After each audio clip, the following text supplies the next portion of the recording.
What's going on, Drinking Buddies? Brand new podcast coming right at you. But you know what we got to do first? We got to talk about those things that generate a little revenue, bring in, some ducats to the show and into my pocket. First and foremost, we are brought to you by the Patreon at patreon.com/MattSlayer. Get the video versions uncensored a week early. Get the audio versions ad-free. Oh, the video versions are ad-free too. Just get ad-free content. Get some additional content. I got a bunch of Malort Face episodes I have to upload. And if you don't know what that is, I get entertainers and performers to try Malort for the first time, and the results are hilarious. So please come support the show at patreon.com/MattSlayer. We are also brought to you by the merch store at anwd.net/merch. Cover your shame in my wares. Just get a rad t-shirt, get an awesome hat. All of it supports the show and tells the world you're a drinking buddy. So do that today at anwd.net/merch. Last, the super easiest way to support this show is twofold. One, signal boost. Tell your friends. Share social media posts. Just let the world know the show is here and we're having a good time. Second, super easy way to support the show, and I don't know why you haven't already, is go to youtube.com/nowwedrink and subscribe. Feed the algorithm. It will expose the show to more people. And we always want more drinking buddies. At time of recording, I had a very rough show yesterday, so still recovering a little bit. But let's get on with this week's episode. My guest this week is photographer extraordinaire, former video game industry insider, I guess would be the easiest way to describe Jay. Jay David. Some of your favorite photos of your favorite performers have been captured by Jay. Jay also decided pregame, so this one gets a little sloppy. So sit back, relax, pop a cold one, and enjoy, Drinking Buddies. When aliens come to take over, they look at us like we're out of our minds now. We're gonna galactic makeover, and now we're thinking that they just might be right. I cannot wait for this whole world to end.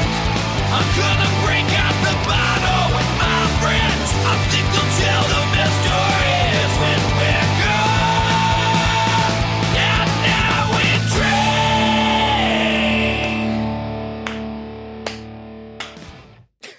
Worst podcast intro ever. Two dudes just clapping. I know, right? Welcome to a Now We Drink, where we're just going to clap for each other for the next 2 hours. And I'm so proud of you. Great on the nomination. You as well. Hey, cheers. Where's your drink? Right here. You're not even ready. I mean, to be fair, you had a rough night prior. Yeah. At time of recording last night, I managed to get lost in Los Angeles while drunk. I live in Los Angeles. And you got lost. And from what I remember, I knew where I was. And then when you woke up and you're like, wait a minute, my phone's dead. Yeah. So just a quick recap before Jay and I really get into, Jay stuff. That sounded dirty. And it shouldn't have. Yeah, I'll take it. Well, good. Well, first, here. Yeah, cheers. Let's cheers. As I said, I'm taking it easy. I pull myself a full fucking glass. It's going to be a 2-hour fucking thing, so. Yeah. We'll take it easy, though. That's the thing. Because I've been drinking all day myself, too. So. I love it when people pregame for the podcast. Oh, it's great, isn't it? So, yeah, I went out to the bar last night. Friendly bartender. She poured way heavy. I drank a lot on a pretty empty stomach. I'm losing my voice. Like, we've been talking for like a half hour. I'm fine. And like the minute the mic starts, like, blah, blah, blah, blah, blah, blah. You didn't take enough dick last night? Right. You don't even remember that. So there you go. I definitely wasn't compensated for it. They took your money. No. Thankfully, I didn't lose my money. Oh, well, there you go. But yeah, I don't remember leaving the bar, and I came to in the middle of K-Town. I'm like, why am I here? And then I checked, my phone's dead. I'm like, cool. Hey, you know what? Shit happens, man. Yeah, and it's like, oh, this is going to be a couple-mile walk while I'm drunk back to Hollywood. Thankfully, there's a 24-hour pizza place on Western, and like, I wish I could remember the name of it. Yeah, you could have gave him a shout out right now. I'd love to. The saviors. Yeah. Pizza saviors. I'm like, I will take a calzone, and please, can you charge my phone? Please. Please. And then you were able to call an Uber. Yep. And get the fuck home. That whole ordeal from sometime whenever I left the bar, which probably was close to the last call, to home was like a 3-hour ordeal. Like I got home at like 5 a.m. You got home. I did. You're in one piece. I did. And hopefully you still got some money in your pocket. I do. Oh, there you go. Then, hey, man, just do that one too. I am drinking whiskey, but uncharacteristically, I'm drinking water on air as well. It's all right. We're good. Literally, Jay and I have been hanging out on my porch for like a half hour while I was having a cigar, and voice was fine. Yeah, it was. It really was. It was grand. And now you're just And the minute, like, time to record. Blah, blah, blah. It's all catching up to you now. Yeah, it's just like, oh, my body's just like, well, you shat out like, whatever garbage was in there right before you got on air. Now we just got to clear out the other way, apparently. Yeah, right. My body's decided to detox on air. Hey, we're here. We're talking. We are. And hopefully enjoy the rest of the day or night, evening, whatever this time it is. It's daytime somewhere. Yeah, sure. 5 o'clock somewhere. How you been, man? Not bad. I thought that was my intro. Oh, well, hold on. Let's reverse that. Fuck you. I mean, only by appointment. I'm sorry. I'm pretty sure appointment book's pretty open. I can slide in there. Well, you could probably slide in there. Mm-hmm. As I tell people all the time, you're not required to fuck me as part of the show. I don't know what show you thought you were going on. This is not that podcast, Jay. Hey, you know what? I tell people I can't do the fucking. I'm terrible at it, so you'll be fucking me majority of the time. How often does that work for you? Surprisingly, not well. Anyways. Oh, that's sad. That's My life is pretty sad. Well, not really, but look where I wound up ending at. Where like I'm in the adult industry now, which is weird. Oh, I thought you were about to say this podcast. Like, look where I am now. I'm on this fucking. Oh no, podcast. This podcast is great. We got. To be fair, he's got great cameras already. He's got a bug zapper apparently right here for some reason. And why is that here? I don't know. It's not mine. It's off camera. You can't see it, but there's like a bug zapper that's like a tennis racket. Yeah. It's an electric bug zapper. Just my roommate just left it on the podcast table, and I didn't bother to pick it up. I mean, that's fine. Yeah, it works. I don't know if it works. It's not plugged in. It is plugged in. Is it? Oh no! Wait, no. Nope. Not plugged in at all. Anyway, adds to the decor of the chaos of this place. I bet you anything people are already tuning off of this podcast. I'm sorry. I apologize. I'm just. They tuned off when you don't have a vagina. Well, I mean, that's a bad assumption on my part. Do you have a vagina? Sometimes it depends. Depends on the day. Like, is your penis an innie and you just push it in a little further? Like, I could be a scaredy cat at times, so I don't know. I'm already drinking. I've been drinking all day. So sometimes when I'm talking, it doesn't make sense half the time. So anyways, hi. That's also good podcasting. Well, and to be fair, this podcast came about because of a drunken DM slide. It was. Okay, so I was at my bar down in Huntington Beach. Shout out to Distractions and Turner's. I don't even know if it was Distractions or Turner's. Anyways, if you're in Huntington Beach, go to one of those bars, the great bars, the bikini bars. And I remember, I guess I text you, and then the next day I woke up and I'm like, okay, what did I do? Because I'm terrible at this. Like, when I get drunk, I drunk tweet a lot, and I went one step further and drunk DM somebody on Twitter. So that was weird, and it happened to be this guy. So I was like, he's like, yeah, let's jump on the podcast. I'm like, okay, I guess this worked out. So. The one time it actually worked out, drunk tweeting. What are you often drunk tweeting? And who are you DM sliding while you're doing it besides me? Thankfully, I haven't... Well, and did I? I think I did. One time. I forgot who, though. It was a long time ago. I mean, did you delete the DM? Probably. Were you embarrassed about it? Oh, probably. Why? Because that's how I am. I was like, oh, I'm sorry. Like, I don't know.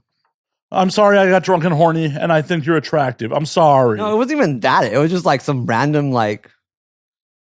I've never done anything like that, like sexually wise. Or oh, would you fucking DM slide fucking Biden or some shit? I mean, that could have been, but no. It was like...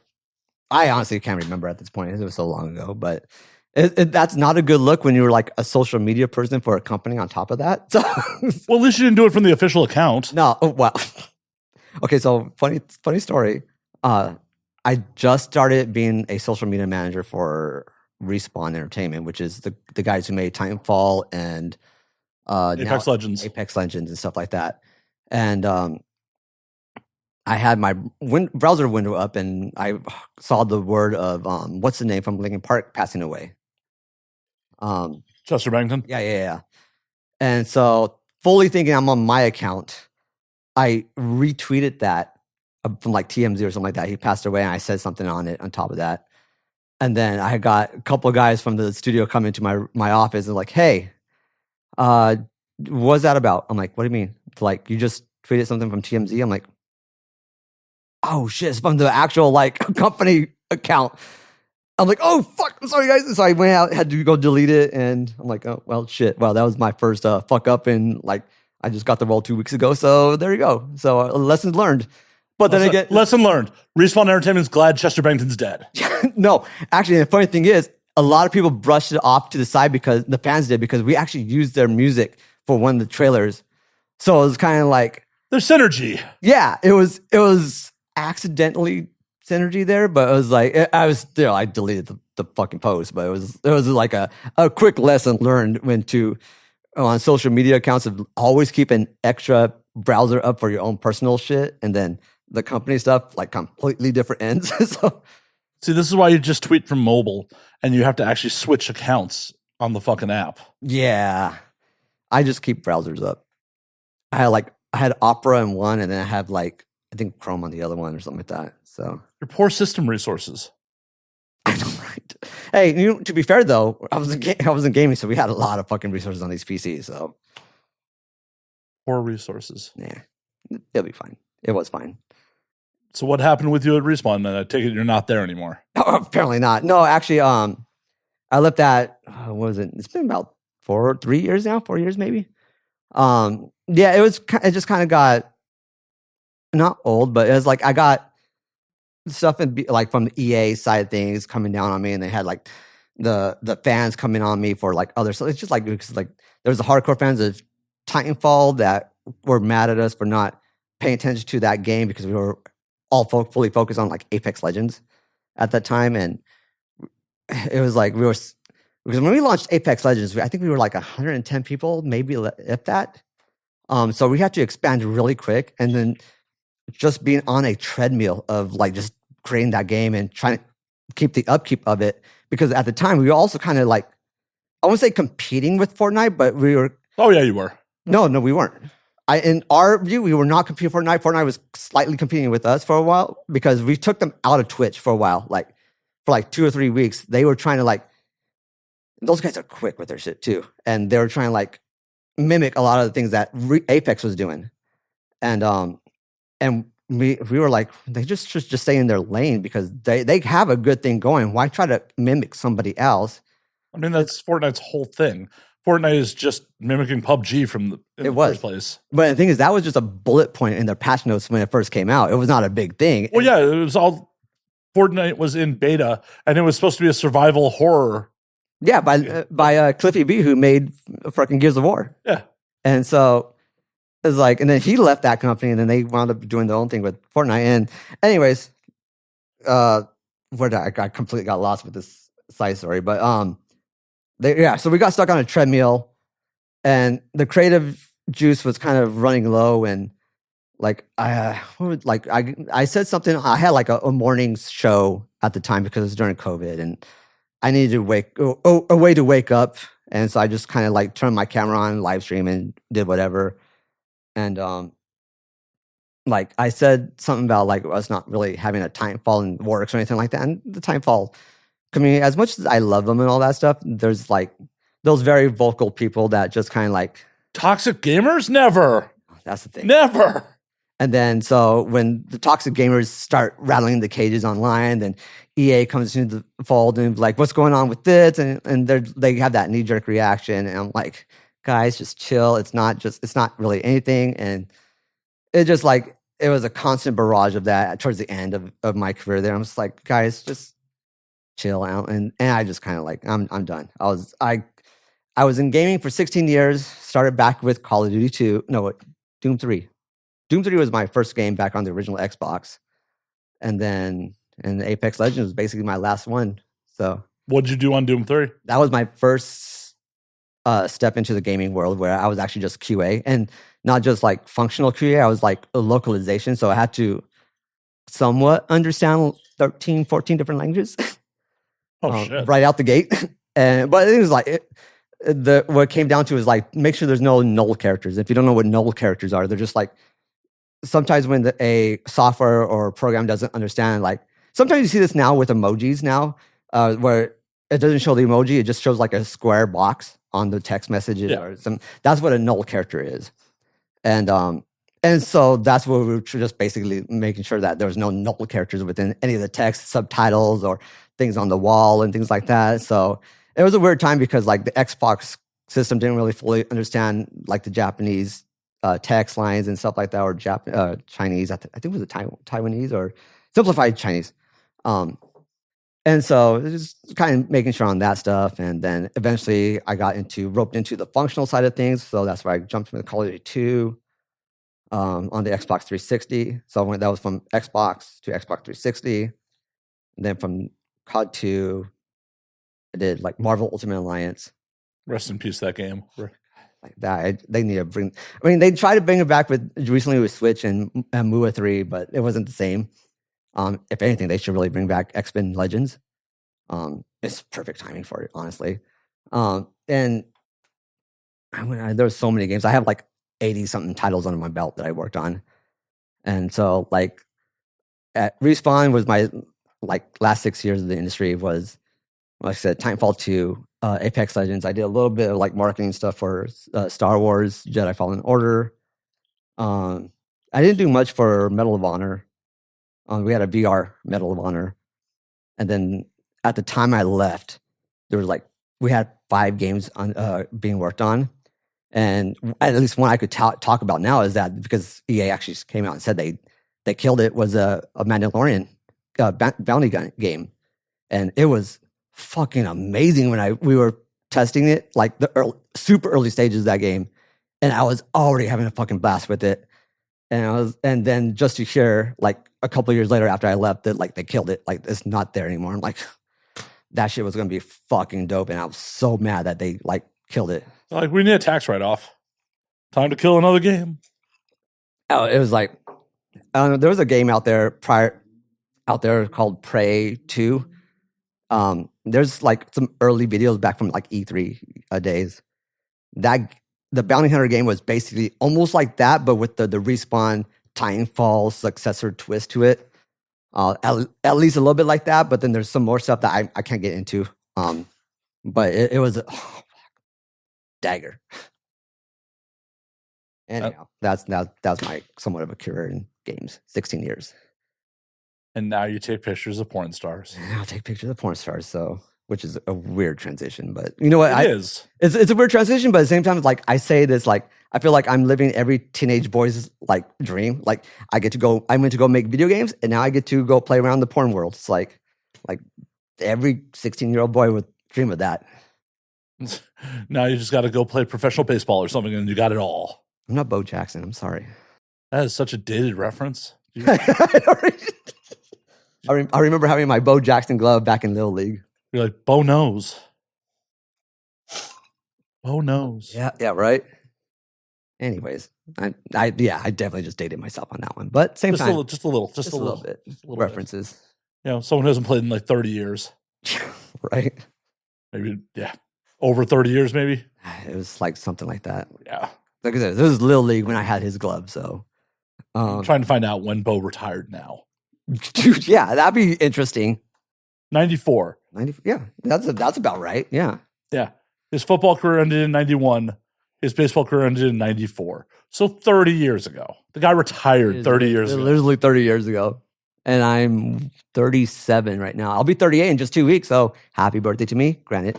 I don't know. Wait, you're going to live that long? Cool. Oh my God. Don't do that to me. I won't. Like, whoa, I'm not going to jail over you. Lifestyle and the world will do that to you, sir, not me. Anyhow. I'm going to get trashed before the drinking podcast. You're making good life choices. I know, right? Right. I mean, you're here in the first place. And slightly on time, right? I was like only a minute late. I don't fucking know. Oh, well, I was at the door a minute. Yeah. All right. I wasn't ready to go. I was, Yeah, you were clearly not. You're like, oh, yeah, hey, welcome. I'm smoking. Yep. I gotta have my cigar. Yeah. An old man. I just gotta have my cigar and my brown liquor and recover from last night. That's like it. How to recover from last night? More liquor. It's helping. It's helping. It's definitely a way to get over it. The lack of sleep was probably worse than like the actual hangover. That's true. Like, what time did you wake up? Initially at like 9:30 a.m. Jesus, so you got in at like 5, probably knocked out like 5:15, 5:30. I mean, I rolled the fuck back over, but at 9:30, I had to wake up fucking pissed, like knock some dirt off me, and then crawl back into bed. Did you do that? Shake off like a dog, just get all the dirt off and all the dirt off your beard. It's just like, oh god, why did I do that? It was a great idea at the time. It was an idea. I'm not sure it was a great one. Fair. Generally, just friendly bartenders like, would you like more? I go, yes. That's a dangerous thing. Yeah. That is like my bartender's the exact same. You want more? I'm like, yeah. No, to be fair, my bartenders don't even ask me. They just bring me my next Modelo. And I'm like, I guess I'm going to have another one. So like, I have to like catch them. Like, okay, this is going to be my last one. And like, here's my card. Cash me out before they like start just because they know. Yeah, the bottle's already open. Like, you can't let it go to waste at that point. No, definitely not. Absolutely not. And so, yeah, so I just, anyways, yeah, I have a lot of bars I frequent back at Huntington and Newport. So, and even though I live in Temecula. Why? Because to be fair, like I moved out there back when I was in high school with my family and then came back out here for work and then pandemic happened. Everybody go work from home stuff. So I was like, oh, well, I still had a whole entire fucking office over there in Temecula. My pops was like, hey, you have a whole office over here not being used. You want to come over here? I'm like, do I have to pay anything for rent? He's like, no. I'm like, all right, fair. Just pay electricity. Okay, very fair. So that's what I do. And so sat there, did all that stuff. And now I still continue to live there. And I commute. And the thing is, Temecula is so great because it's the middle ground between San Diego and LA. No one's ever used that in a sentence before. What? Temecula is so great. It is. Okay, so was a couple of years back, it was the 12th safest city in the United States. It has a shit ton of wineries, which is like 78 last time I counted. It has a Pachanga casino there. So if you're a gambler, anyways, and the Old Town area, which is great for a drinking spot. And it's a quiet majority of the time, except for the occasional accident behind my house for some dumb reason. People like to drag race back behind me, but Well, stop charging them admission. It won't fucking keep doing it back there if you don't set up the fucking races, Jay. I know, right? Right? Like, I understand how you're financing your life now. Got it. Oh, your car being damaged makes so much more sense now. Oh my gosh, that's not the thing. I don't know. I think I hit a curb really hard one day, and it eventually broke my steering column. Well, yeah. I mean, it must have been a rough race. I mean, terrible, just terrible. Drifting through those turns. You're not supposed to drag race in residential neighborhoods. I mean, I must have ran over one of the ducks or something like that. Yes, there is ducks around Temecula. Well, they're obviously stupid ducks. If they get hit by cars, they can fly. Actually, to be fair, I don't know if it's still a law in Temecula. There's one street that the ducks have a right of way. And so you have to stop and let them pass. I forget what the street is called. It's a common street over there. And you're a fucking murderer and admitting to it on the internet right now. Got it. I didn't kill any of the ducks. You just said you probably hit one of the ducks. Yeah, I didn't say I killed him. I just said. Oh, you just maimed him. Okay. Yeah. There's a complete difference. Yeah, because, small animals with hollow bones tend to survive being hit by cars. Yeah, I mean, like, that one might not have a head anymore, but, it's still walking, right? Walking off the nerves. Yeah, that's murder. Hey, it's still walking. Yeah, but it's not really doing any other functions. Like breathing. Oh, no, you know what? The one function it does do is great food for my stomach. Just getting out here, just getting wild duck. Mm-hmm. And talking about the rabbits, too. No, You fucking Elmer This Fudd. went dark really quick. You fucking Elmer Fudd. Rabbit season, duck season. I know, right? Fuck. Oh my gosh. Apparently, Jay does more than just shoot porn girls. Maybe. Anyways, You just admitted it. I admit nothing. I'm drinking. I'm under the influence. I don't consent to what I say. Ish. Well, cool. Then I guess I can't release the podcast. And we're done. Thank you for watching, guys. I appreciate you. And you got any more? This is alcohol here? Yeah, you do.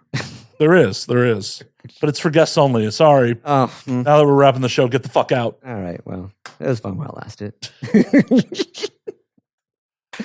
Oh my gosh. So what the fuck do you do with yourself besides hunting defenseless animals? All right. No. You know how many girls in the industry are going to hate you over this, by the way? Oh, dude. I'm like, and Hate you. I know.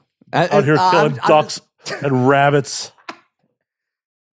I mean, to be fair, I don't really do that. It's just all fucking shit. Anyways, I'm just shit. Anyways, They're going to hate you. I mean, that's fine. Next industry party, like someone's gonna throw fucking red paint on you. Animal murderer. I mean, if they're part of fucking, what's that stupid PETA? Yeah. Yeah. I mean, for fuck's sake, PETA's terrible. I fucking hate PETA. you will get canceled faster in this industry for abusing animals than you will Dude, other performers. Well, I don't know about that. Oh, really? I definitely do. Like, fucking a couple of years back, a male performer, like, it was a dickish move. Like, poured water on some other performer's blind dog.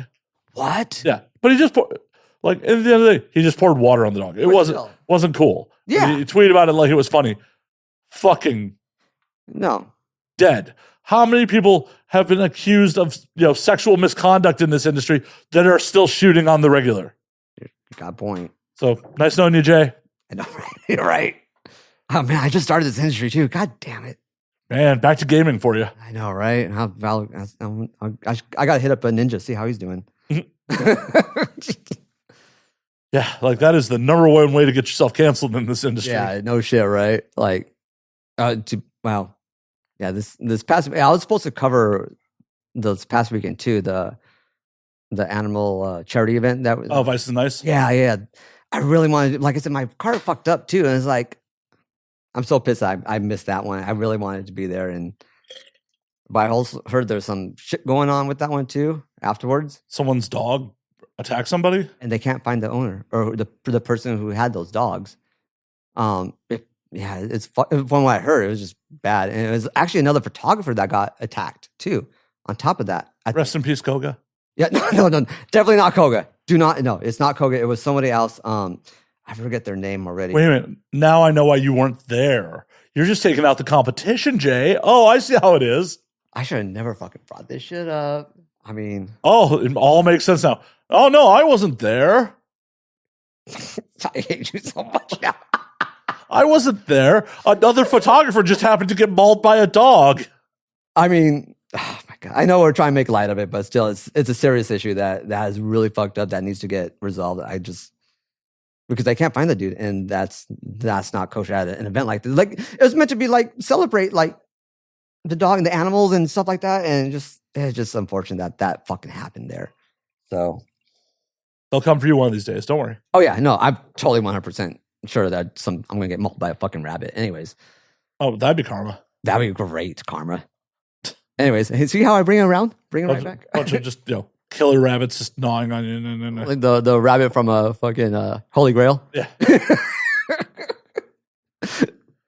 So what the fuck do you do with yourself when you're not, When I'm not doing shit. when you're in Temecula, committing crimes?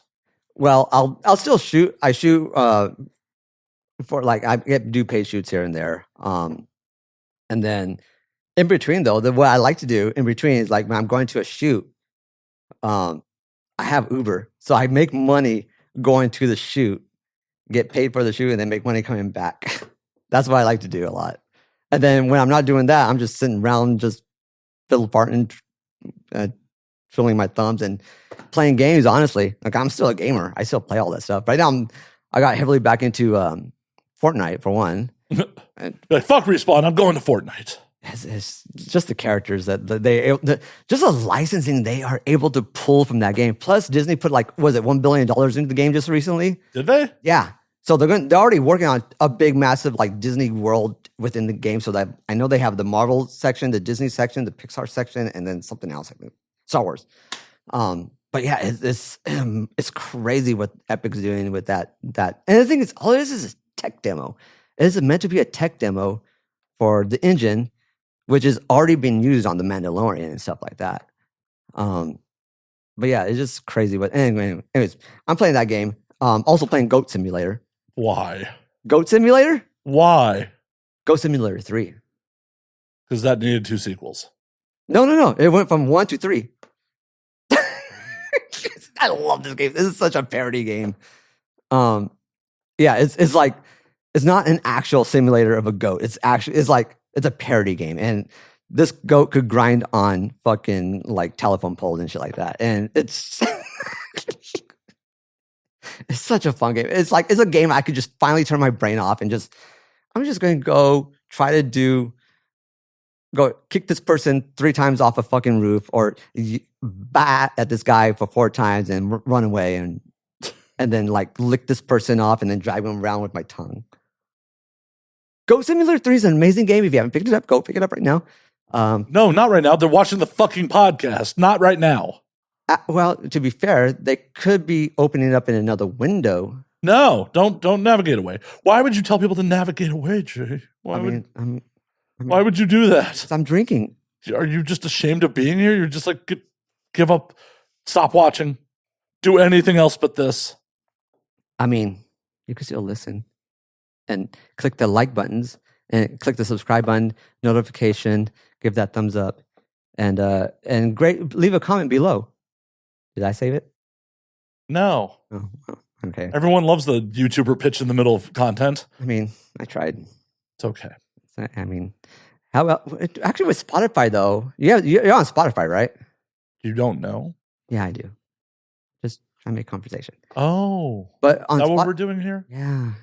But honestly, like for real though, Spotify, does it have like a rating system on there? Because I just like listen to it and I'm like, I don't think there's a rating system because I know iTunes does. iTunes does. I don't know. Because I listen to your podcast a lot. That's the kind of reason why I kind of drunk and tweeted you. But yeah, it's like I was like, there's not really a good method to like bubble up like good podcasts. Well, I mean, even on iTunes with the rating system, it's still garbage. Is it really? Yeah, because at the end of the day, there's so many podcasts. There is. Like their search algorithm's not great. Their recommendation algorithm's not great. They will like if you listen to Holly Randall or like one of the other industry podcasts, the show itself may get recommended to you at the bottom of your player. Be like, other listeners listen to this. Oh, okay. A show like this is so based on the episode. Right. It's just like, I'm sorry that I'm on your podcast. It's going to. I'm the one who booked you. Like I could have been like, why would I have you on? I could have been like, why am I doing this? You're probably drunk too. No. Oh no. I think I responded in the morning somewhere. I think it was probably did. Roll out of bed, like check my tweets, like, oh, I'll let Jay. Why not? Fuck. Yeah. Like when was the first time I met you though? It was like because I have that photo because I tweeted that photo of us at XRCO. Yep. To be fair, you were with Koga too, chatting with him. But I just can't remember the first time you and I actually met because you know what? The first time we actually chatted with each other was because of Megan. Yeah. Over at Miami, XBiz Miami, I want to say was the first time we actually kind of like bullshit. We've seen each other before in passing, but not really like shit. And so yeah, she was the one that kind of brought us together. And I'm like, hey, I like this guy. He's pretty cool. He's pretty chill.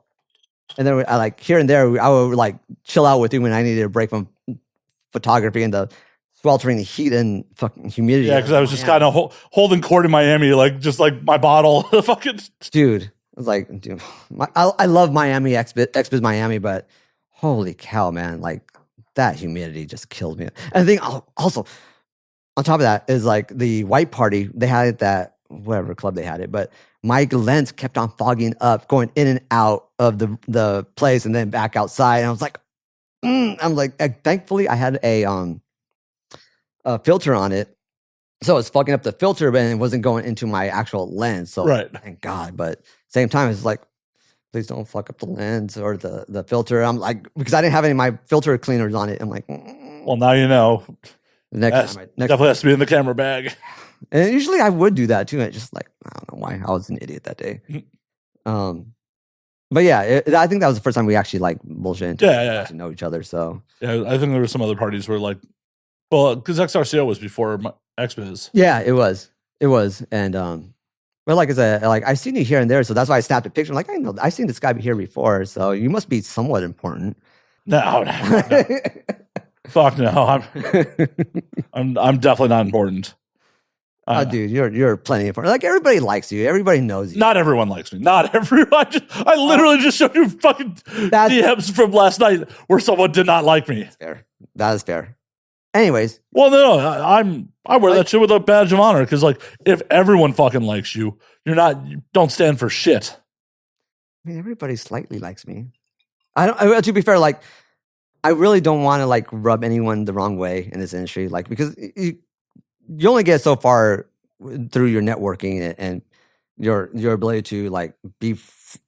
I won't say friendly with it because I am friendly with everybody. Like I don't hate anybody. If somebody like has an issue with me, I would love for them to just come to me like, hey, can you like? Oh, that'll never happen in this industry. People just talk shit about you behind your back. Yeah, and I just don't. And the same thing that was happening in the gaming industry too. Honestly, it's entertainment, and that's just not just entertainment, just general like office politics type of stuff.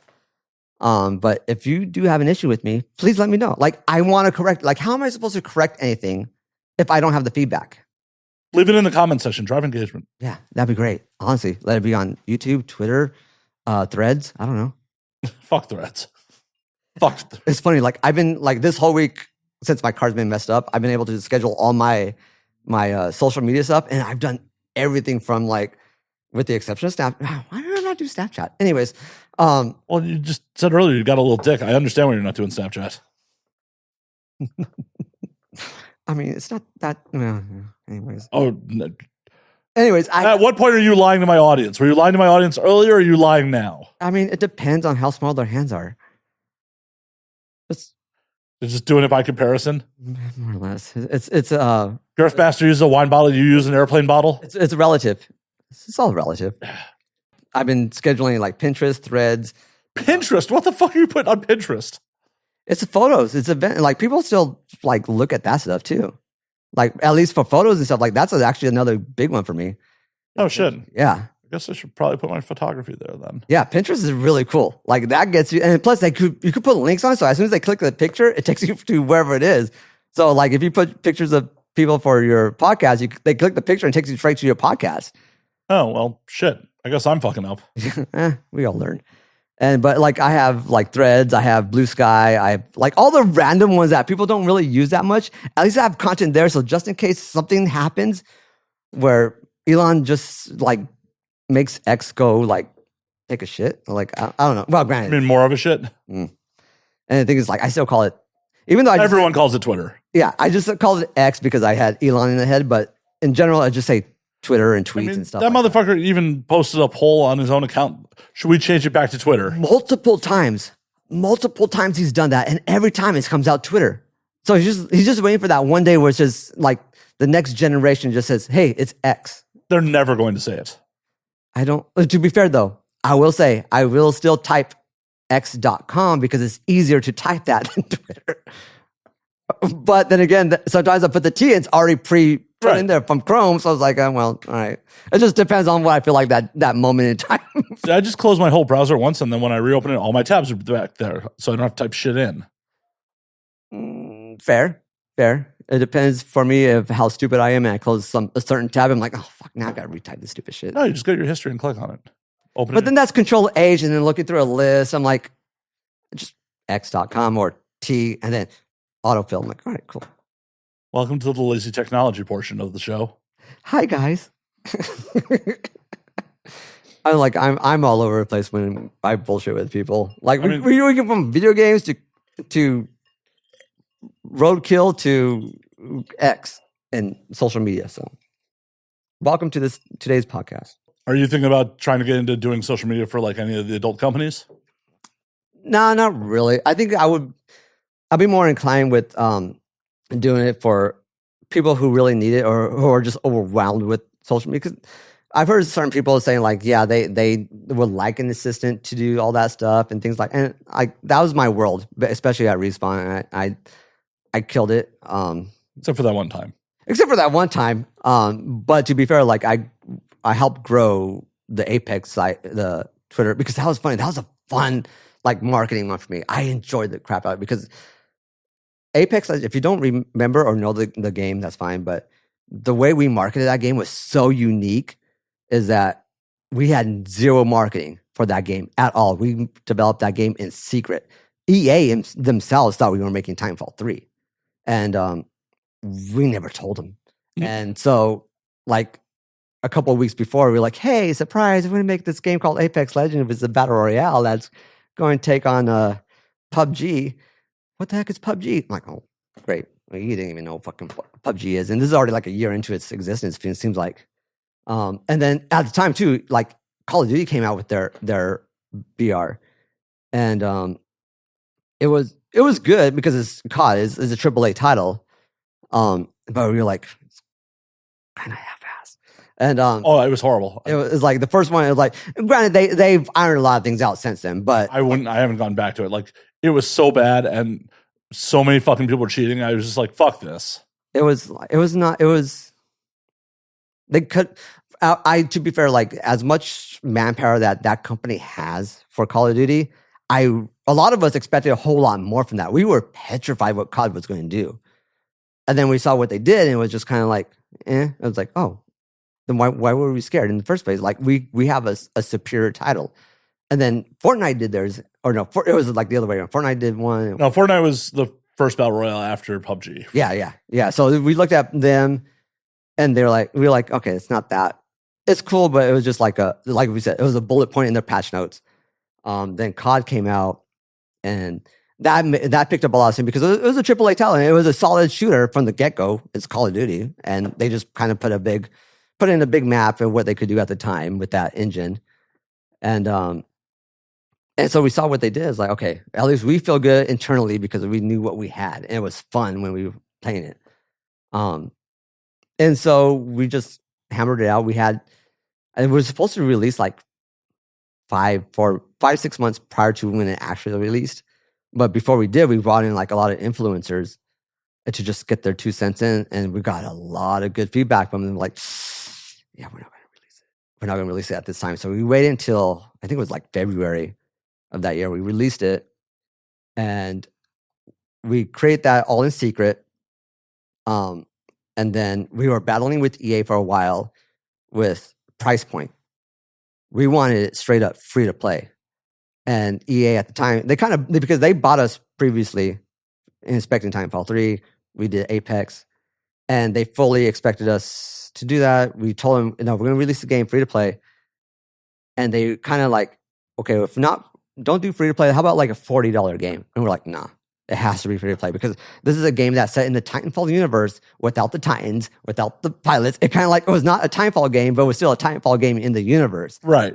And it's a game that would get destroyed if we sold it. Well, and none of the other Battle Royale games cost anything. Exactly. And the thing is, to be fair, we were all the guys who made Call of Duty originally. And so we know how gunplay goes. And it's a solid gun game. So it's like, no, we have something special here. And the only way it's going to get in people's hands is if we do it right out the gate, free to play. And on top of that, we're not going to say shit until we release it. And so going back to my whole my love of this game for social media wise is like, I create all the social media accounts like a day before, make sure none of them were created or like taken from any platforms. And we were brainstorming like, okay, this is taken. Why not this? Why not this? And then we took a cue from Overwatch because they had their thing was called like Play Overwatch or something like that. So we're like, you know what? That actually should work. And lo and behold, it was Play Apex was not taken anywhere. So it was like, fuck, let's just use Play Apex. And so we created that just like the night before, the day before. And and the scary thing was actually because we had to go through ESRB, which if you don't know what ESRB is, it's like the gaming rating system so like, you know how like movies have like the R rating system, PG-13. Games do the same thing, like E for everyone and T for teen. We had to submit it through ESRB, and that rating came out before we even launched the game or we said anything about the game. And it was called Apex Legends, or Apex something. And people thought that was a game for Mass Effect. They thought it was because Mass Effect had a campaign or a multiplayer game called Apex something. I forgot what it was. So they thought it was that. So it was like, oh, thank God. And so that saved us. And lo and behold, we did a whole entire launch through social media that I was very much a part of, and I absolutely adore it. And it wound up getting like 1 million downloads within the first like 12 hours, 2 million within the first 48, and then by the end of the week it was at 10 million downloads. Holy shit. And so it was like such a cool like experience for me, like social media wise. So like I know the dynamic, especially when it comes to a corporate dynamic of that like creative style. So for me, it kind of goes all back to like, can I do this for social media for a company and stuff? Like, yes, I could very much do this. I know how to work the system and stuff like that. And Pinterest it's a weird one, but yeah, it works. And systematically, like, sustain it. That's the other thing, is sustaining that ongoing trend. And so if everybody ever needs an assistant when it comes to social media, I could do it. I don't really advertise that because I'm a photographer. I like that stuff too. So you want to run my social media for me? Easy, done. Cool. All right. Anyways. Awesome. Yeah. But yeah, it's like. How are you at writing clip descriptions? Oh, that's ChatGPT nowadays. That tool is so fun. Like, I started using that just recently. I'm like, give me a summary of a couple things of my gallery. And I'm like, also make it SEO friendly. And done. And I'm like, all right, well. And then I use that as like the main body for the gallery. And then I'm like, okay, now shorten this into 2 cents as like the summary for the thumbnail and my stuff. So it's like, there you go. It makes it works.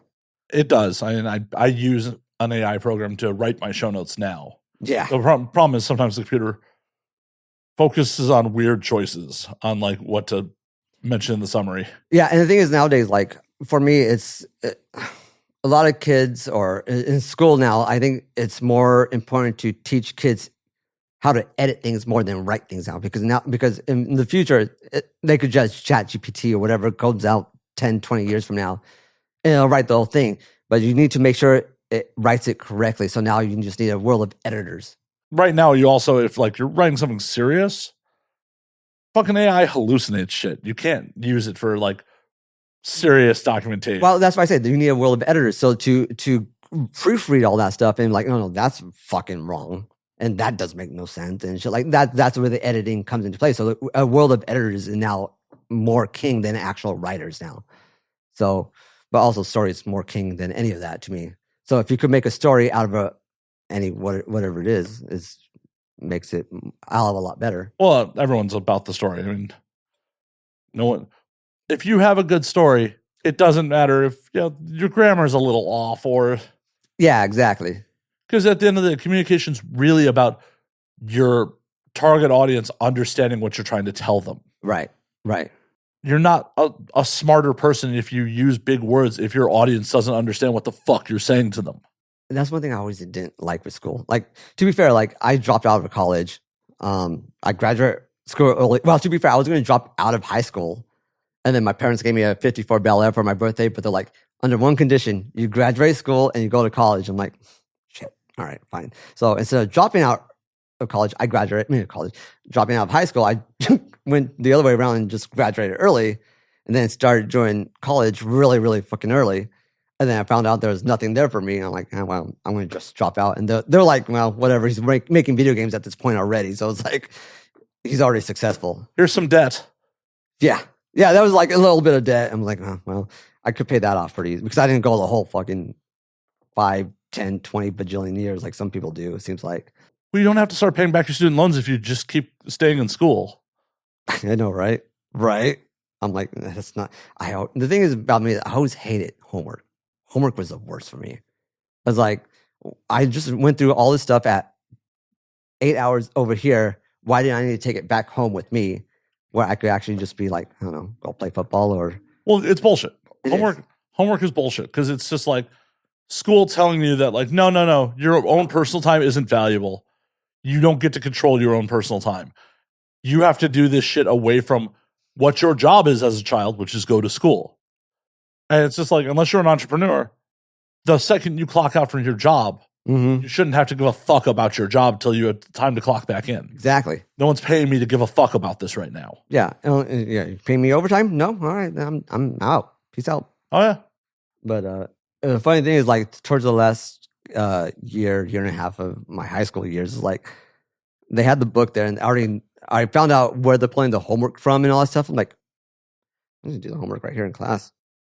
And so whatever they were talking about, I was like, I already just did the whole homework, so I don't need to learn it.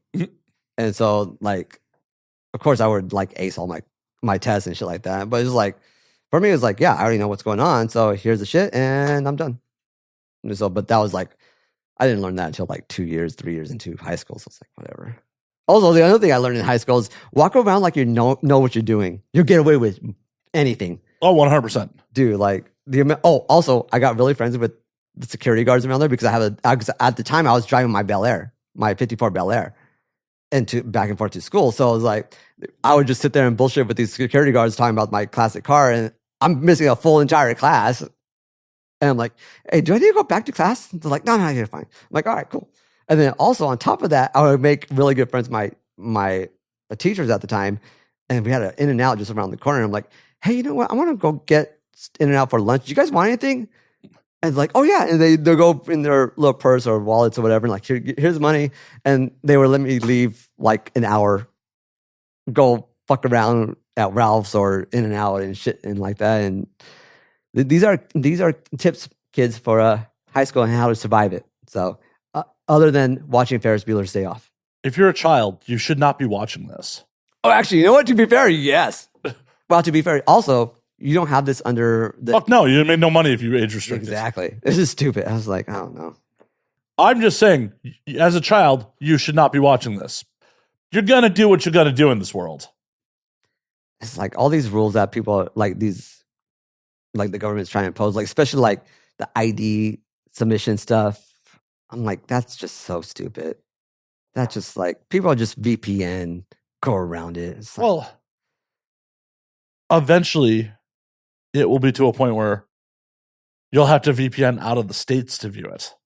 Yeah. And the thing is, it's yeah, you have to VPN out of the States, but still, it's a VPN around it. And it's not, it's yeah, like, but if you can't make domestically made sites sell your content, shit like that, it's still going to chill free speech. It's still going to chill people being performers, people being in this line of work. Like, not everyone's going to be willing to pick up and go to fucking Europe if it becomes illegal here. Can't you like upload through VPN? You don't think they're going to come for the actual creation of content? No, they already have. And even just like linking to like Pornhub, I'll just put it that way. I don't know how you want to do on the YouTube. Oh, whatever. Okay. Pornhub. Okay. I only censor that shit for clips because it affects the algorithm, but it buried within a 2-hour podcast. Yeah, exactly. It doesn't well, but matter. the thing is, you let auto-generate happen? Yeah. You should take that off. Yeah. Because that messes that shit up too. And also, what do you use for editing tool? Yeah, is it Premiere or is it Premiere? Yeah. So Premiere has that auto translate. Okay. You should use that and then just kind of import that into the YouTube stuff, and it fucks up so badly. It does, but yeah, at least you have somewhat of a transcript. You could go back. Well, granted, it's your one-man band too, so that's time and all that shit. So yeah, but thanks. Hey, that's another service I can offer. Cool. Mm-hmm. We can currently afford the rate of the whiskey you're drinking right now. Fantastic. I'll take it. I just need a bottle of it, but other than that, I'll be fine. Okay. Yeah, cool. Anyways. Done deal. It's on camera. Right. Yeah, no, I didn't even think about the auto generation. And because that's what does happen is 90 days later, sometimes episodes will get fucking flagged and demonetized. It happens to me. Because there is one word that is not that bad of profanity that if you say it, YouTube will automatically demonetize you. Yeah. And I'm not going to say it because... Yeah, there you go. Exactly. It starts with a C. Yeah. Like, it's not even that... Like, the British use it as fucking slang. but heaven forbid someone says it. Like there's something, because I lived in the UK for like 2 months working on DJ Hero, and like some of the slang they use was like I wouldn't say appalling to me, but it was a culture shock. Yeah. When they said it, like especially when they're looking for a cigarette, Yep. There's a certain word that they use. I was like, wait, come again? Like what are you saying? They're like, it's a pile of kindling. That's what that word actually means. And it was so funny because it threw me off for like when I first heard it. Them say they're like, "Oh yeah, let me just give me a cigarette." I'm like, "Oh, why did you say that in first place?"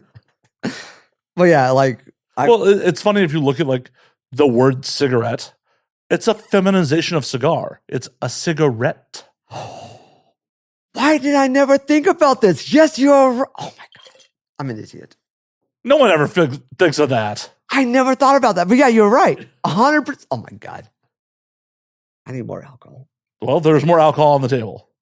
Actually, I want to stop for 1 second because I need more water. Go for it. And we're back. I uncharacteristically need more water. Yeah.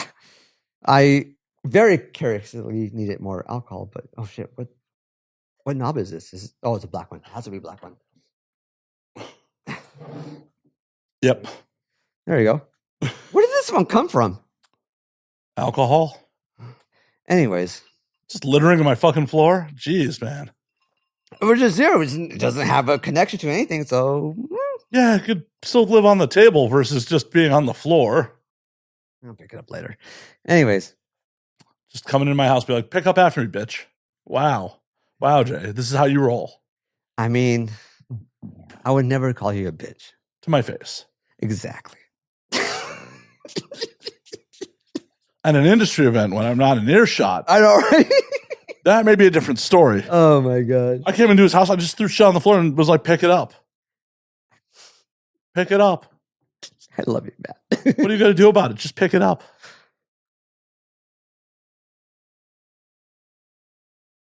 I can't put it up there. I was going to put it up somewhere. Anyways. I mean, the ball move would just throw it on the floor again.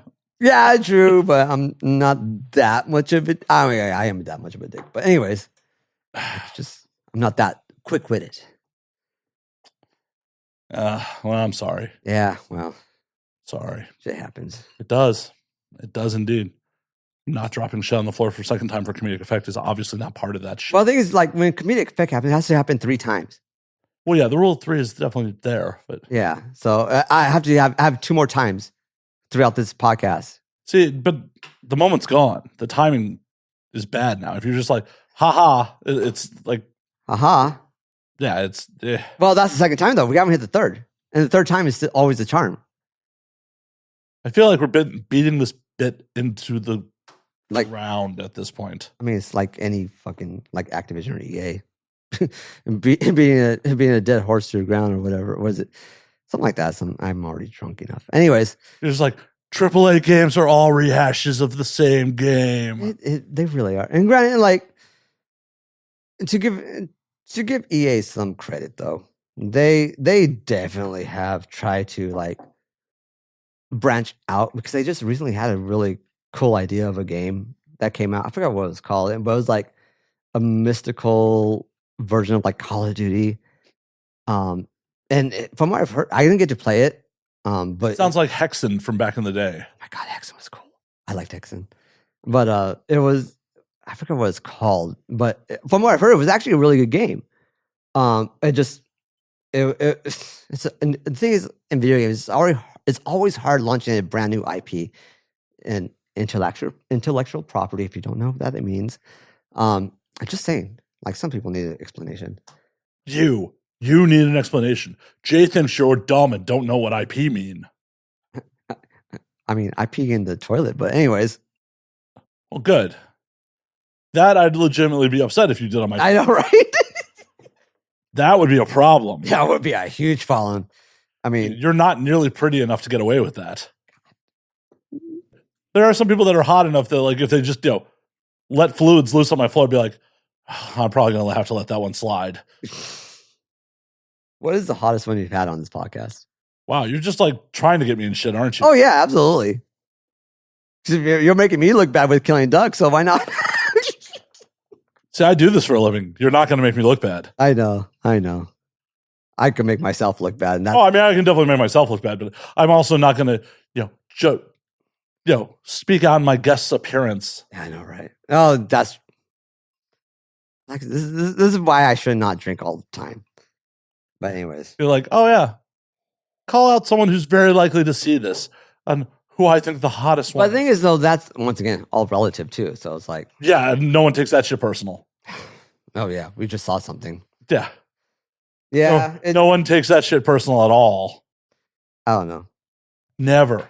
I'm just trying to think of like, who's done on the show that I actually dated for half a minute and like be like, well, I dated them. I could say they were the. Well, yeah. To be fair, like that's okay. So you have dated people. Like I don't. For me, that's a weird thing for me. Like I've people flirt with me here and there already, and like And then you drunkenly DM slide them. no, it's just I have. That's where I actually draw the line with stuff like this. Like I have such a great time with everybody here, but at the same time, like I don't want to date anyone or do like or slide in DMs or anything like anything outside. Sex thing. Anything extracurricular or whatever. I'm already drinking. I can't drink. Anyways, anything extracurricular. I think that's the word. It is. Okay, cool, great. But anyways, like I just can't see myself doing that or like it. I find it to me is very. What's the word? There's It's unprofessional or no, it's not. Well, yeah, it's very to me it's unprofessional because to be fair, like I've seen that go wrong so many times within the gaming industry, and just like or just in the work environment, and just like to me, it's just like I really want to be in this industry for the long haul. I'm sorry. Terrible. But no, it's like this. Like I said, this industry is really fun. I like everybody who's in it. Like you say many times, we're like the misfit of the Isle of Misfit Toys type of deal. It is, and I just love everybody's like company. That's what it is. And to date somebody or do any of that stuff around here, it's just like I can't see myself doing that. It's just like I want to be. Would your dad not approve? No, he'll very much approve if that happens. So your dad's disappointed that you're not. Oh, probably. You haven't asked him? No. He, like even my brother, he's like, why aren't you like no, no. And so it's just one of those like I can't do that. So if you really fucking hit it off with somebody, you think they're awesome, they think you're awesome, and like, hey, we're into some of the same shit, you're just gonna be like, no. It's just one of those. That's the thing. That is like.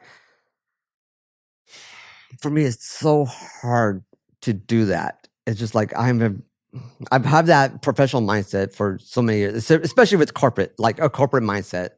Don't get involved with anybody. And I just can't, like, if we hit it off, we hit it off. But at the same time, it's like, it's stepping on eggshells.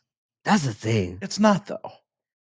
Things like that. That's your, like, not your, like that's kind of like what I want to know from you. Like, kind of like, is that? It's the same thing navigating any other dating within a social environment. Like, there may be, some repercussions. Like, unfortunately, a girl I used to date really doesn't like me anymore, and she's good friends with a friend of mine. And because she's forced to choose which one of us gets to attend, it's often I'm not the one attending. Yeah, and I have said on record, and I've said to my friends' faces, like, if I had known this was going to be the outcome, I would have never fucked that girl. The sex was not good enough to forego, hanging out with a friend. Girls, sex with me is the worst. Don't even bother. Let's put it that way. I'm just like I'm terrible at this shit. I'm just straight out saying it. Like I don't. How are you terrible? You pop fast? No, it just. You're just real lazy. I don't have the stamina. That's the thing. I think that's a big thing is the stamina. Just sitting there getting winded. I'm just like, those like the meme of the little turtle, just like that. But no, it's just like that. I don't know. I'm just not. I don't feel like I'm competent. Are you intimidated by potentially hooking up with a performer because of the other people you've seen her perform with? I wouldn't say intimidated. I just that. How can I phrase it? It's just. Is it in your head that you will never satisfy her? Like that's what it is. It really is. It's a bad mentality. I don't know. It's a shit mentality. Because at the end of the day, this is another human being who they have decided this is where they want to be. Right. You are where they've decided they want to be. Why the fuck does it matter who else they've fucked? And the thing is, I don't mind them. I like if like this is my head. Like if I had something like that, Right. I have no issue with that. Like, Right. Then why are you worried? I don't know. Because if they didn't want to be there, they're not going to fucking be there. Yeah, and that's true. And like your pity party lack of self-confidence about the situation will make it a self-fulfilling prophecy. That's not a joke. That's real. That's 100% real. No one is turned on by someone being like, oh, well, I don't know. Yeah, I know. Get that shit right out of your fucking head. I don't know. Celebrate the moment that like, oh shit, the person that millions, in some cases, millions of people fantasize of being with wants to be with you. Even if it's for the night, even if it's for the hour, Right. they are making the conscious choice of this is where they want to be. Be fucking honored and go forth. And here's the thing for me though, is like, because I am a photographer, especially at these events, if things go south, I don't want to feel awkward being at an event, especially like for me, it's always like, I'm always considerate of that person. I don't want to, if they feel like uncomfortable, that's the thing. I don't want to make anybody feel uncomfortable, especially when I'm there or whatever. Like, I don't want. I feel uncomfortable right now. I mean, I'm sorry. I'll Say with a big smile on your face, I'm sorry. Giant fucking smile on your face. I don't believe you, Jay. I don't even believe myself. Anyways, but no, and just in general though, like I want at any event, I'll make sure everybody's having a good time.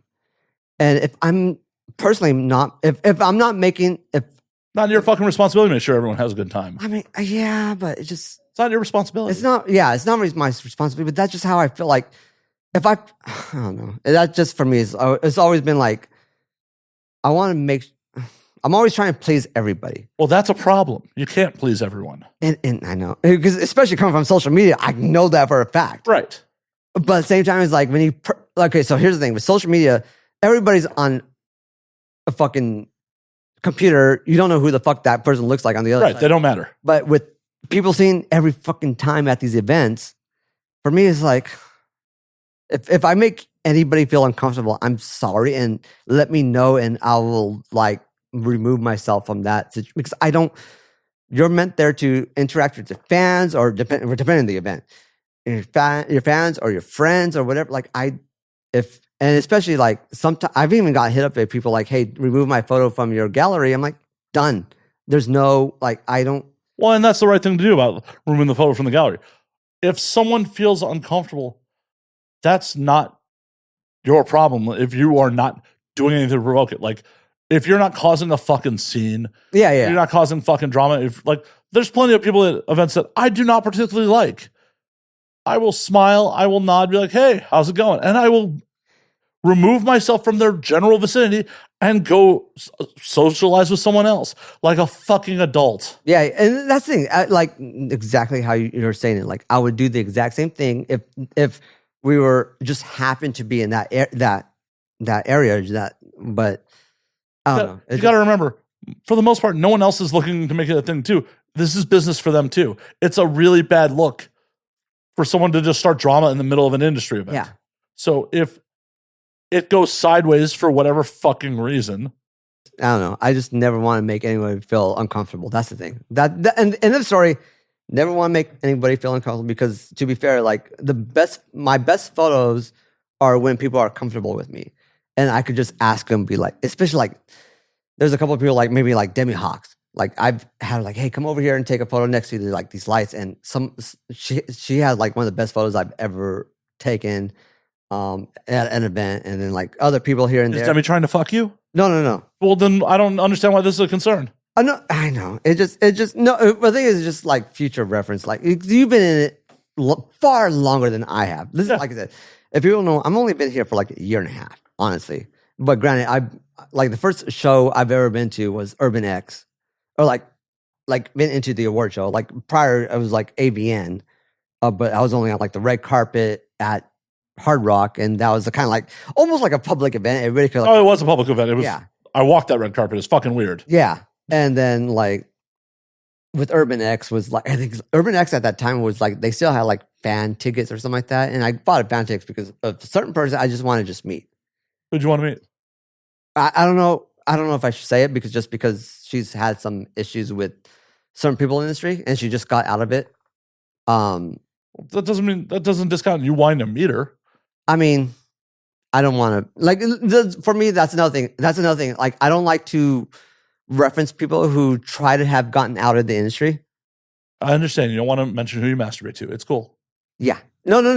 That was so honest. You're like, yep. I don't want to admit who I jerk off to. No, I'm just saying, like, that's another thing. Like, if you worked you're in this industry, but then you have decided to move out of it. I don't feel like to me, it doesn't feel comfortable to reference that person because they've already done a lot of work to try to get out of it. There's a few people I really, really dig and I really loved with the industry that have moved on and made an absolutely killing in their new career. And I still follow, but I don't want to reference in this because they may want to just move on. That's a new chapter of their life. For sure. Like, best of luck to them moving on. But to pretend like this shit never happened, fuck that. Like, no, absolutely fuck that. Especially if you wouldn't have a platform for your new life if you didn't do this. No, there's. The industry is not perfect. No one is pretending this industry is fucking perfect. No. There's definitely problems. There are definitely some people that probably should have never been in it. Oh, dude, 100%. But 100%. to pretend like it didn't fucking happen, and especially when it's made, that's how you made your name for yourself. That is how the world got introduced to you. To you, yes. But I still respect them just like, hey, I want to move on. Do you know them? I don't know them personally, but I still respect them as a person. And I'll be like, no, it's like, if they want to move on, I will not reference them. And that, to me, that's just me. Okay. Like, and this person that I liked at this AVN and I got tickets for, and also Urban X. Wait, and you stalked this girl to multiple award shows? Not really. Not the first time. Second, because it was kind of like the first time I saw her. And the second, I'm like, oh, well, maybe just to say at least hi. Because, just fan stuff, bullshit. But then again, Did you get to say hi at least? Yes. And then? That's it.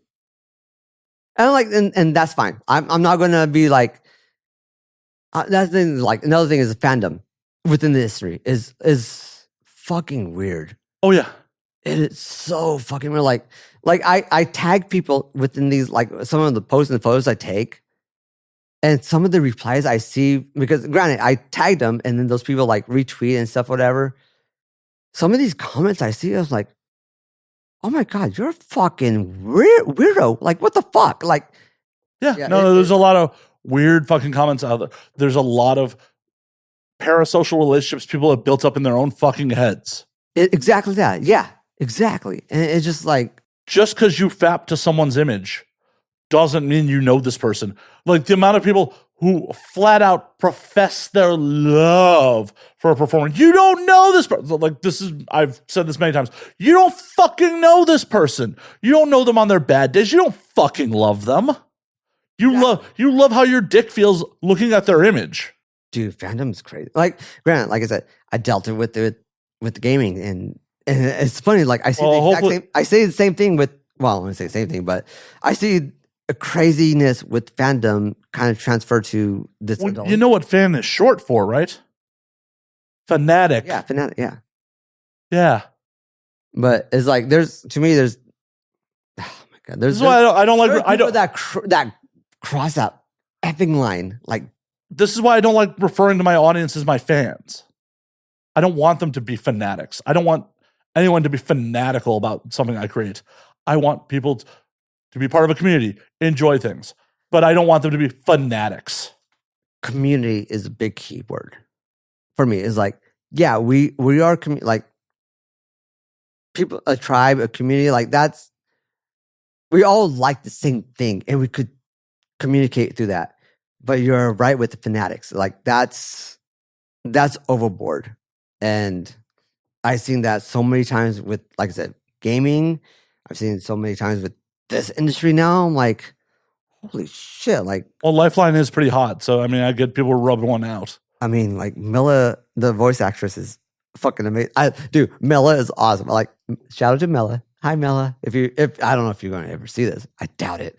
But she literally dropped us like fucking care packages at the fucking studio, which is nothing but cookies she would bake. I'm like, oh, Mela, you're amazing. But yeah, it's funny. I'm so good with all those voice actors from the game. So I was like, and but yeah, it's like Lifeline is funny. Like you said, Lifeline. Lifeline was like my first main character in development studio. So when the game came out, I was like the number one Lifeline for the first 2 hours.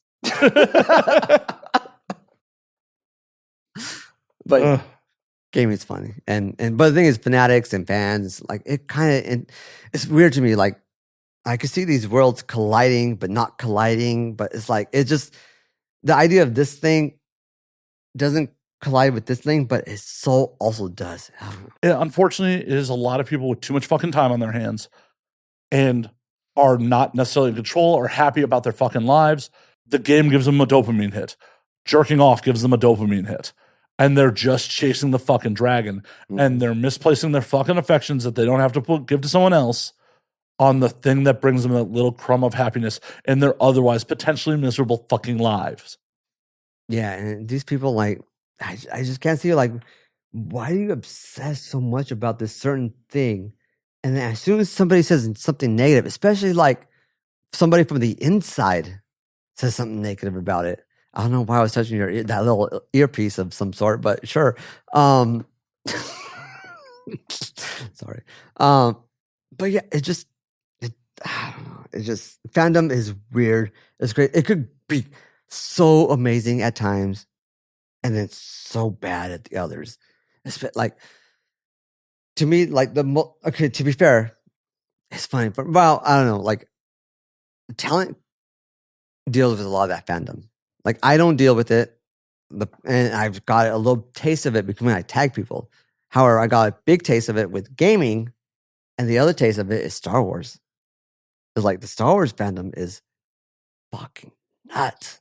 Yeah. Like, that's another fandom. Like, I love you guys, but fucking chill. Just chill a little bit. Like, I don't know. Fandom's weird. It's such a weird, like, ecosystem. Yeah, there's things I enjoy. There's very few things at this point in my life where it's just like, I'm that fucking passionate about it to like, oh, you dislike this? Fuck you. Fuck you for disliking the thing I like. Like, what? Yeah. What? Like, I mean, to be fair, it could also go into the current political spectrum. well, that's just But that's just blind tribalism. that's another thing I never want to touch. So, but yeah, fandom and Yeah. no. It's just like, can't we just all get along? No. No, unfortunately. It's still wired into our stupid monkey brains that resources are finite and that we're all fighting over, that fucking finite resources. Therefore, no, we can't just get along because you might threaten my stuff. I just like, for me, like, dude, did I hurt you somehow? No? Nah, fuck off. Well, you did hurt them, though. They're jealous because you get to socialize and be in arm's reach of the object of their lust. Yeah. Especially, you've been in for a year and a half, 2 years, you're saying? Like, this is literally like year 2. Like, Right. this, I'm You've not been in even for full 2 2 years. You're not even in for full 2 years. There have been people watching this show longer than you've been in the industry. Yeah. And I'm sure there are some people who would be like, what the fuck? Why is that dude? Why does that dude get to Oh, and the other thing is, like, okay, so another thing is, recently, so back in high school, I actually legitimately did photo classes. And I remember doing the film and developing all that shit. So jumping into this world now with photography and stuff like that from video games, whatever, jumping in photography now, I see so many guys like, oh yeah, I have this fucking $3,000, $4,000 camera now. I'm like, yeah, but do you know how to use It's it? it's all on auto. Yeah. To be fair though, I do use auto every once in a while because it's just easier. Because to be fair, that is actually like the camera knows how to do its shit.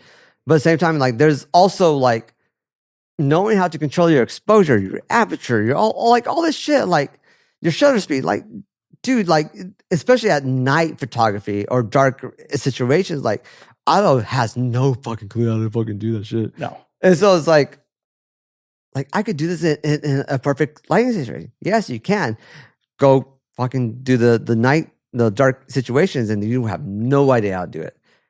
It took me a while, especially for a while. It took me a while to understand it was a film, and then with the digital stuff, I'm like, because it's digital, like is it different than film or like?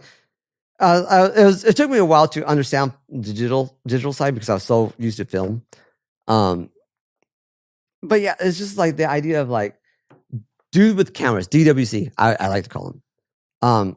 And like, oh yeah, I have a camera, I'm professional, and just kind of click. I'm like, yeah, but where you posting these things at? Are you know what you're doing? Do you know like I don't want to be a DWC in my position. Like I don't like I want to really like make art, and especially like event photography. Like to be fair, like a lot of people think in photography world think event photography is like the lowest form of photography, but it's really not because there's so many things happening at once, and so just trying to be like. To be fair, the funny thing is, I learned a lot of this from Call of Duty, like situational awareness.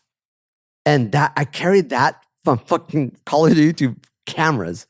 And so trying to know situational awareness with camera photography, like there's things going on over here. There's things going on over here. There's something going on behind me.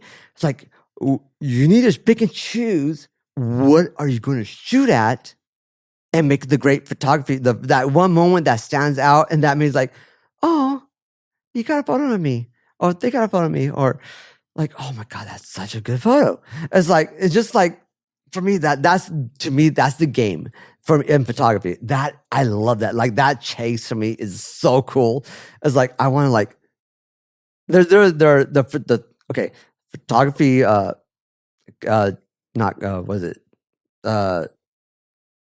choice or not choice? Fuck.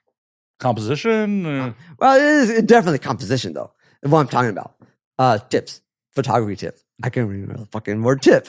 Anyways, I know, right? Just a tip. Anyhow, photography tip at events is always go, it's all based off of composition. Even if you do automatic, I will give you this. Composition is key. And if you could get somebody like an over the shoulder one is one I go to a lot. In between people, because that creates a frame. So if you could shoot somebody, but there's two people like on the side of them, that creates a frame. I love taking those type of shots. People hugging or meeting somebody in the first time, or just meeting somebody, handshakes, hugging, that type of stuff, that's always good photography in events. And just general smiling is always good in event photography. So that's why I always chase. Those are like my go-tos. And then there are some photos that are absolutely terrible, but they are so key to a moment because I have one of my favorite photos is terrible. It is garbage. But the story behind it or the moment that I took that photo is so cool is oh fuck, what's her name? I can see it right now. There's of course it's Alexa, it was Alexa Fox, and oh my gosh, she's gonna be so pissed off at me not remembering her name.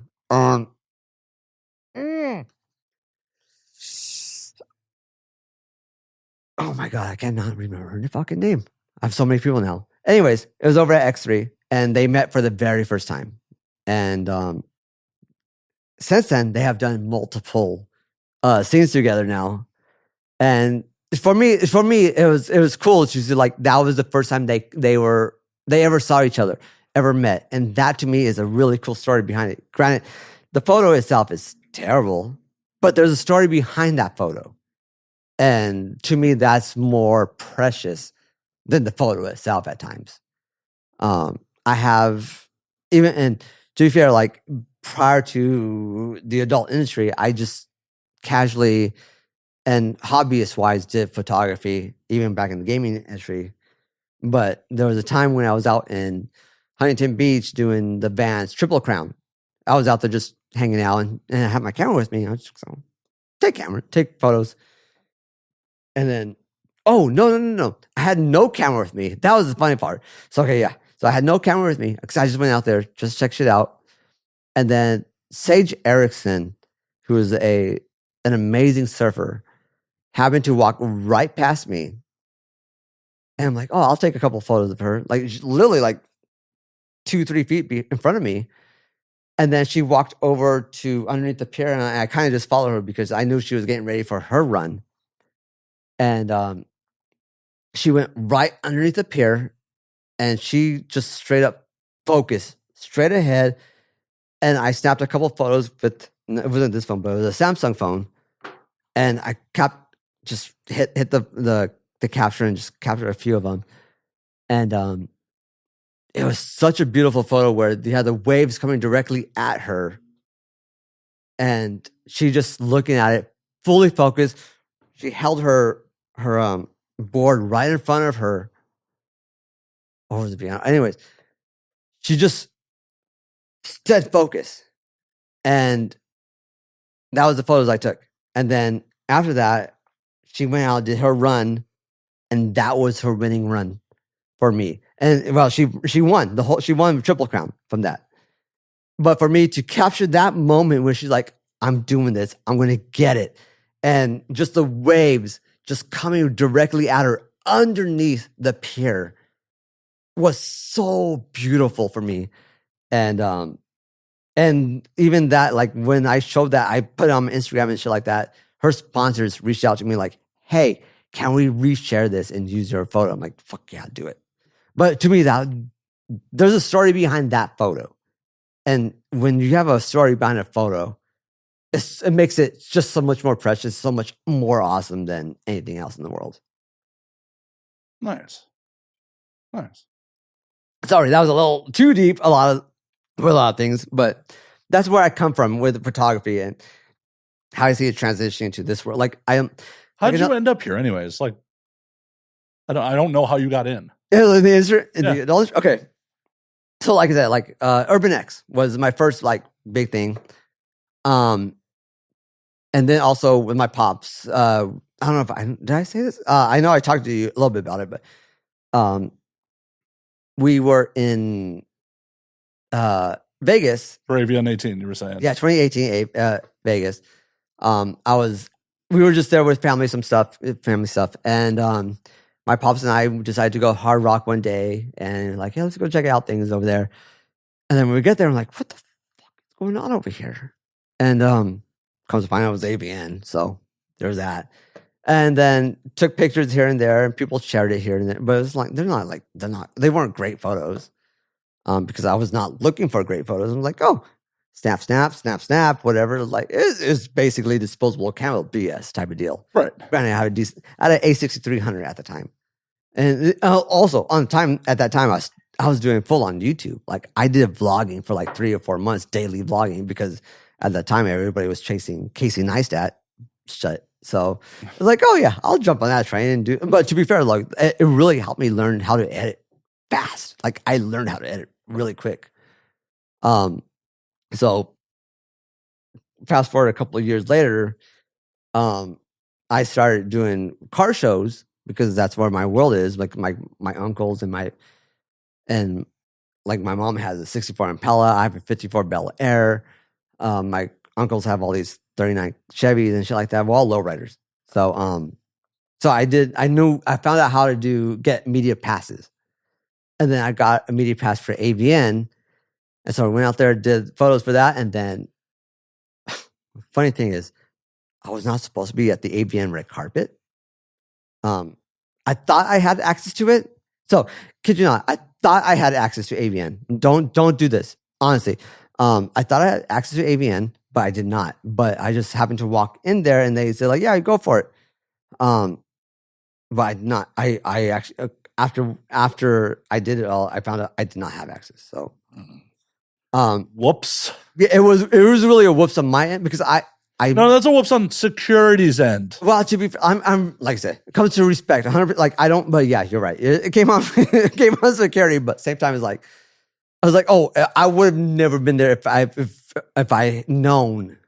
Right, I'm but not supposed to be, but some obsessed fan could have been you. yeah, exactly. But and it's funny, like this is the first time I did a red carpet for anything, like, and so it's like I did like these.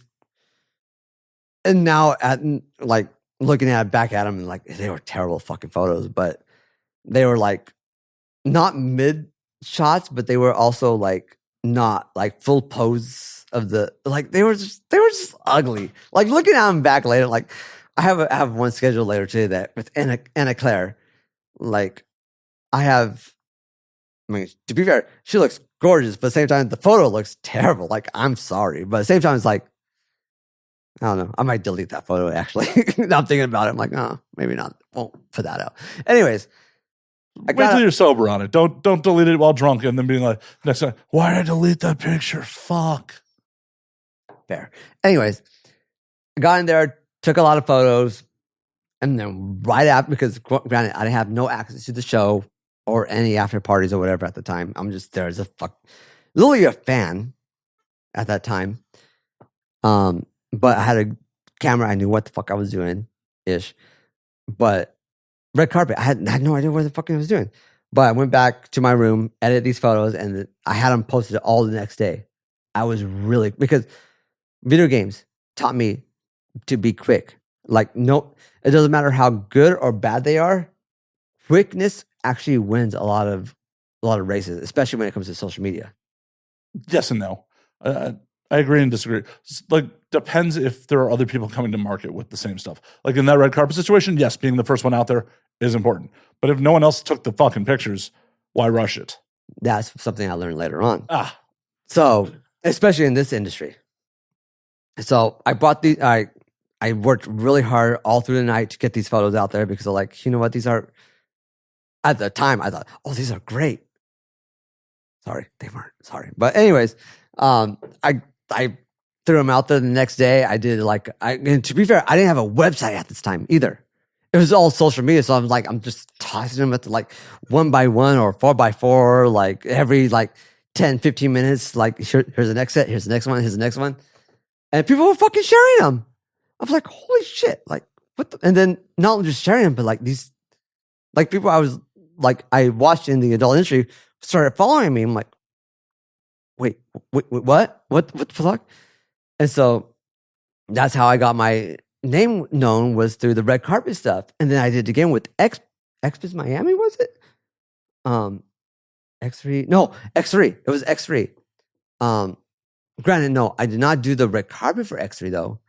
But somebody by the name of Caitlin Brooks, who was also a talent at the time and now a very great friend of mine, she said she, for some reason, noticed me. Like she recognized the name of me as from AVN. She's like, I wanted to meet you, and yada yada. And she pushed me to do this stuff. And I actually, Caitlin, if you're listening to this, thank you. You really pushed me to jump the ship and actually go full on into this. And then ever since that, like every red carpet event, I was like, I need to get this shit out because it helped me so much in the first one.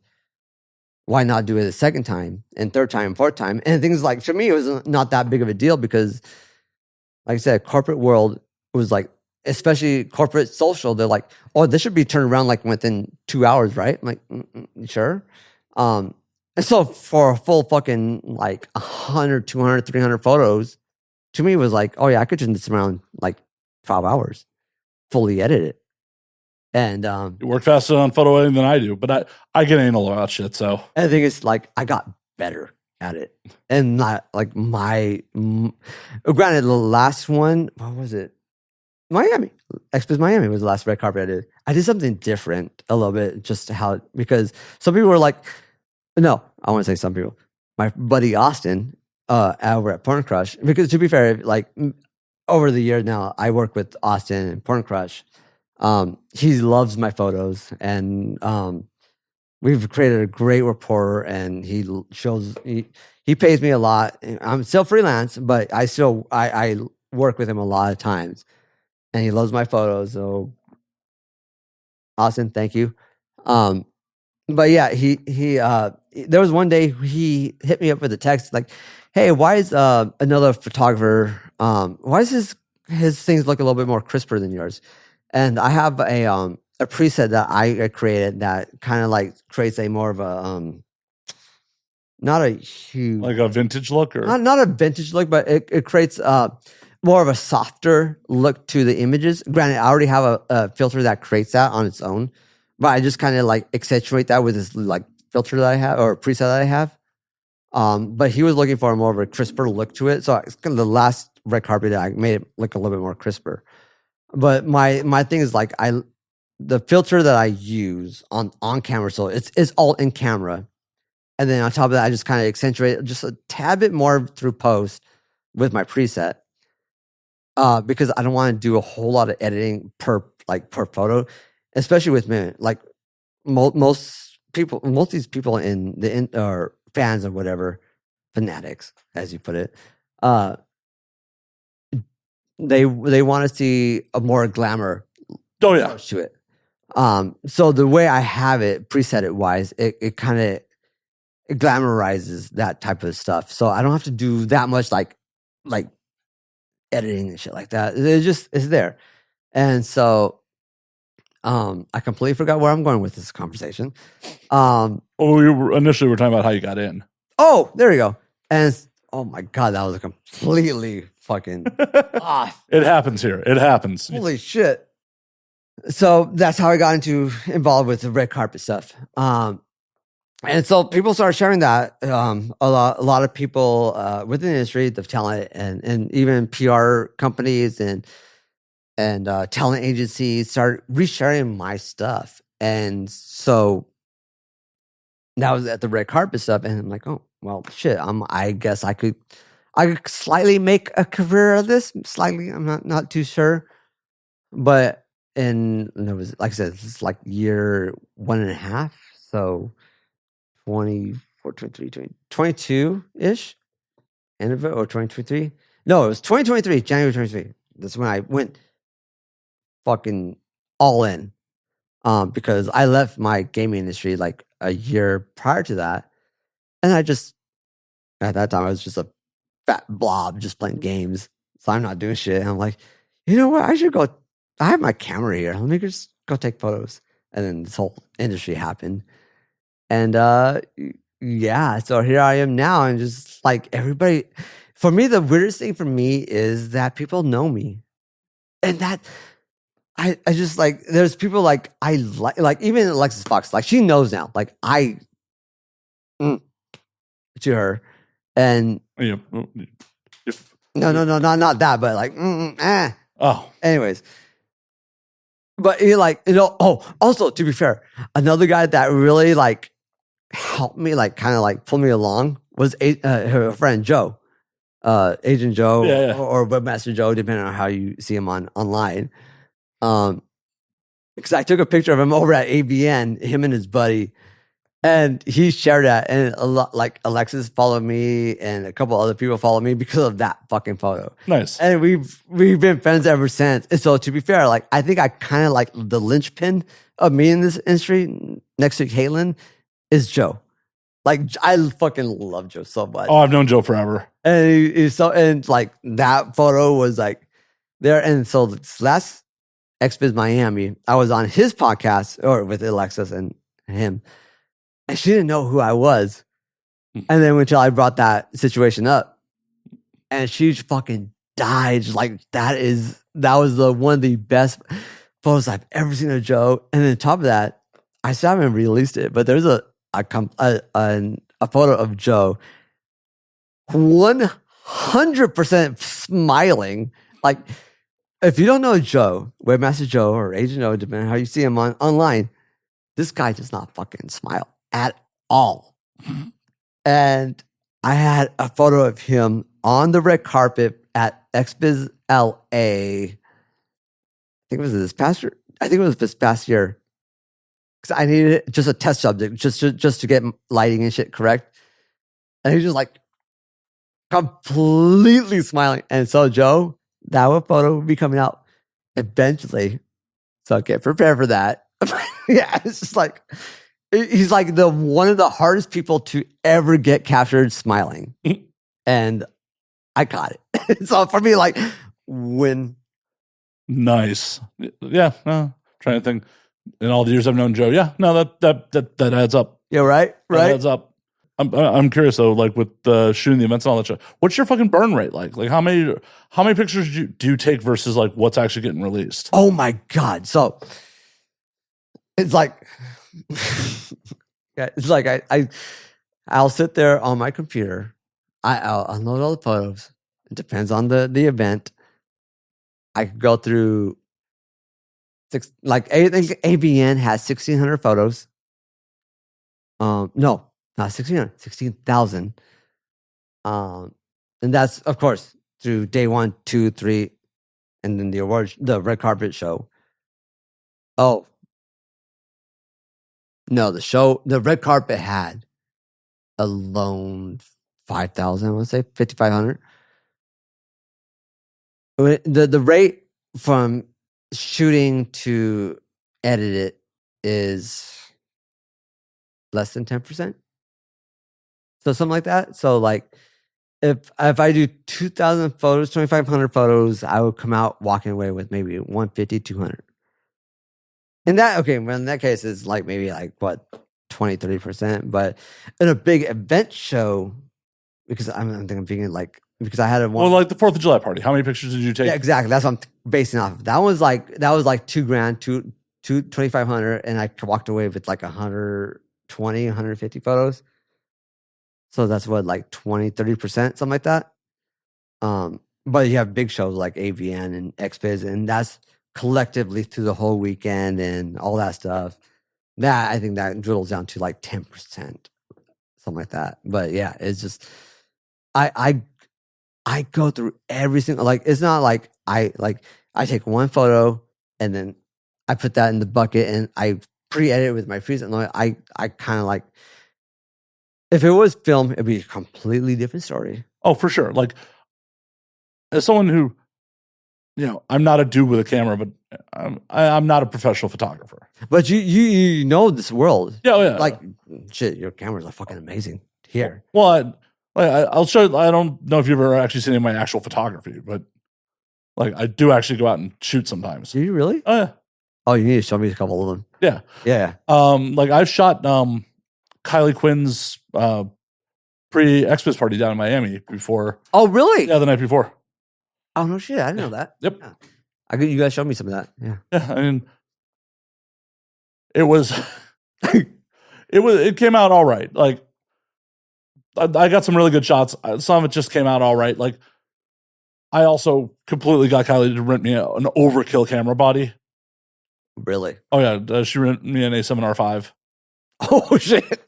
Yeah, she rented me an A7R5 with the 28 to 70 G2. Or is that 24 to 70 G? What? Yeah, but still, yeah, it's like $9,000 worth of kit for my ass. Don't fuck it up. But it was one of those like, yeah, like I don't want it. Oh, and then like that's another thing for me. Oh, go, finish your story. Yeah, it's just like I think I walked away with about 100 usable pictures over the course of the night because it was fucking dark.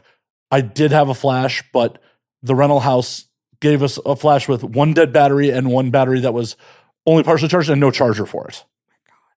It's like, cool. I'd have to be really careful about what. So I'm just trying to shoot fucking high ISO, fucking wide open. That's yeah. It was. So there was a lot of AI noise reduction done in post. Yeah, I can see that. Yeah, I can see that totally happening.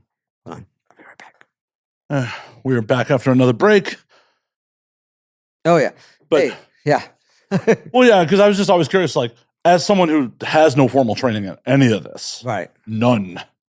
This, like, all of this I have figured out on my own over the years. And to be fair, it's actually more easier than ever to just learn on your own. Oh yeah, well, and it's one of those things where, like, I've said on the internet multiple times, like, holy fuck, I'm glad I didn't get into photography in the film days, because like so much trial and error and so much shit I have just like, that's horrible, that's horrible, that's horrible, and the amount of money that would have been burned.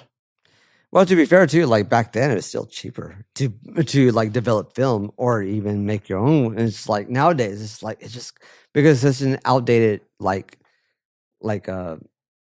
It just creates so much more of an expense to like get the chemicals and stuff like that. And to be fair, I don't even do that anymore. But I'm really like on this edge of like I should just go get the chemicals. I have an area where I could create a dark room in my house. And it's like I should really just do this. Just go back to film, just for the hell of it. Well, I mean, you should do some limited release stuff on film. But I'm just saying, like, film versus digital. Like, if the shot's shit, I can just delete it. It frees up the space on the SD card and redo it. You know, if the shot's shit in film, you don't find out until you've paid for development on it. You paid for the film. Like, and that's the thing. Like a lot of photographers are like, I want film or like digital sucks. I'm like, no, motherfuckers. Like, just dude, how? It's especially for event photography.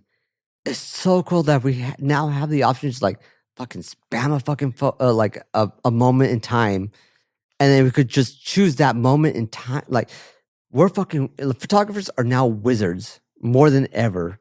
Well, to hold a moment in time and like, here you go. This is what that bit was. Especially like when it comes to like weddings or the death of a duck. I don't know, like, or the fact that like you can do a digital photo booth and just, you know, print out, you know, the shot right there.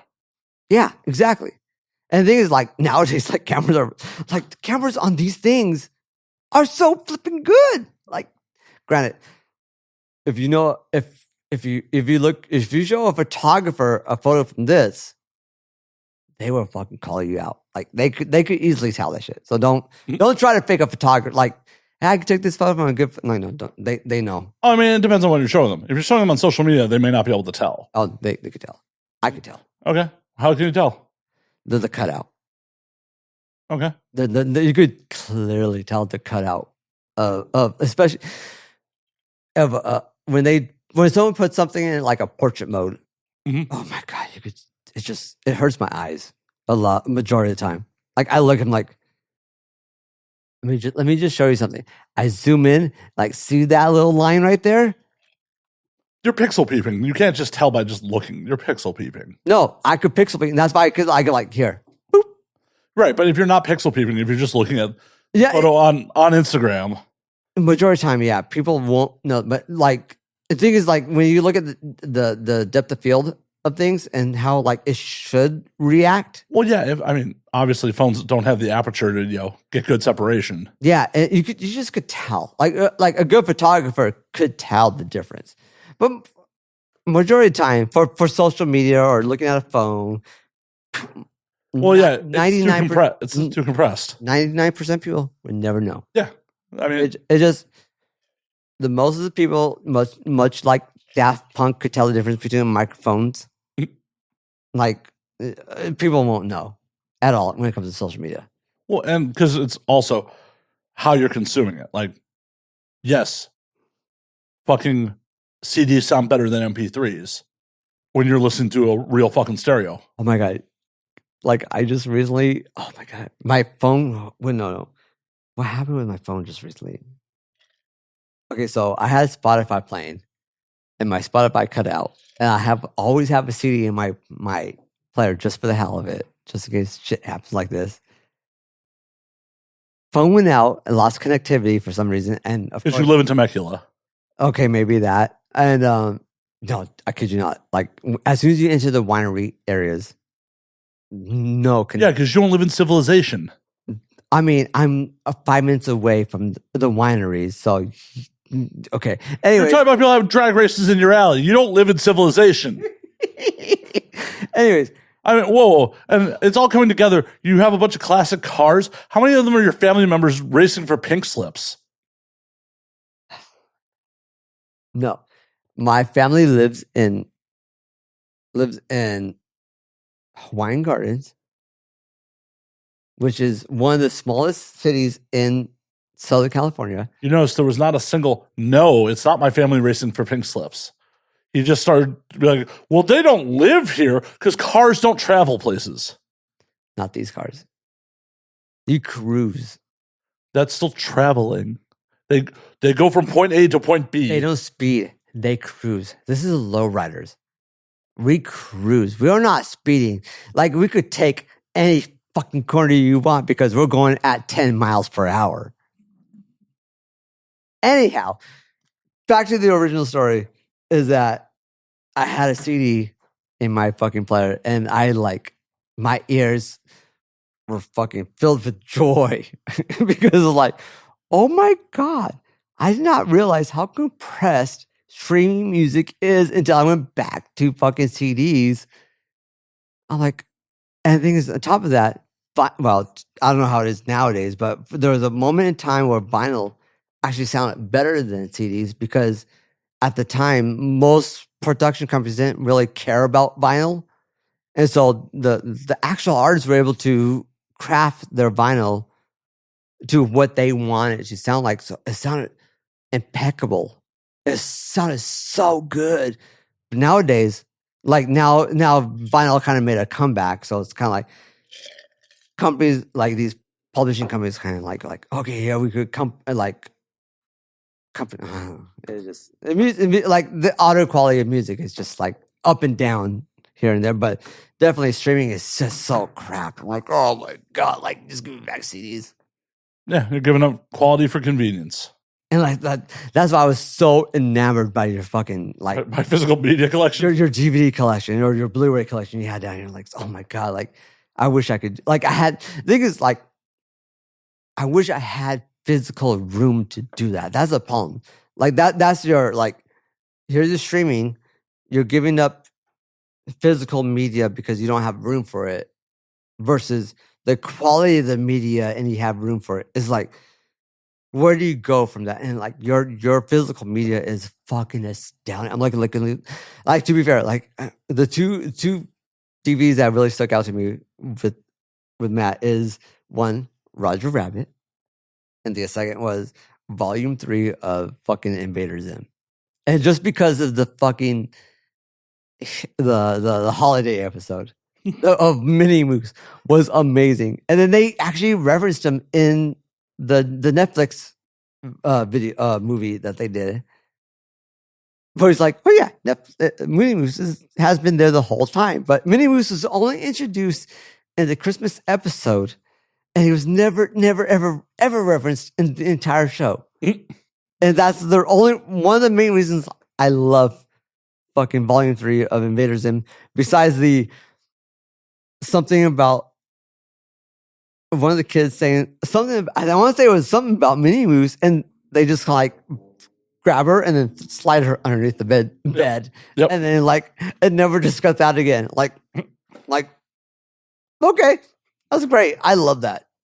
So, Invader Zim's so good. If you never watched Invader Zim, please do yourself a favor and watch. There's only 3 seasons, so it's not that big of a watch. But also, Legend of Korra is also amazing. I'm sorry, I love cartoons. I love cartoons so much. But the thing is, cartoons are also a medium of entertainment. It's not meant for kids. Well, it could be meant for kids, but it's just a form of media.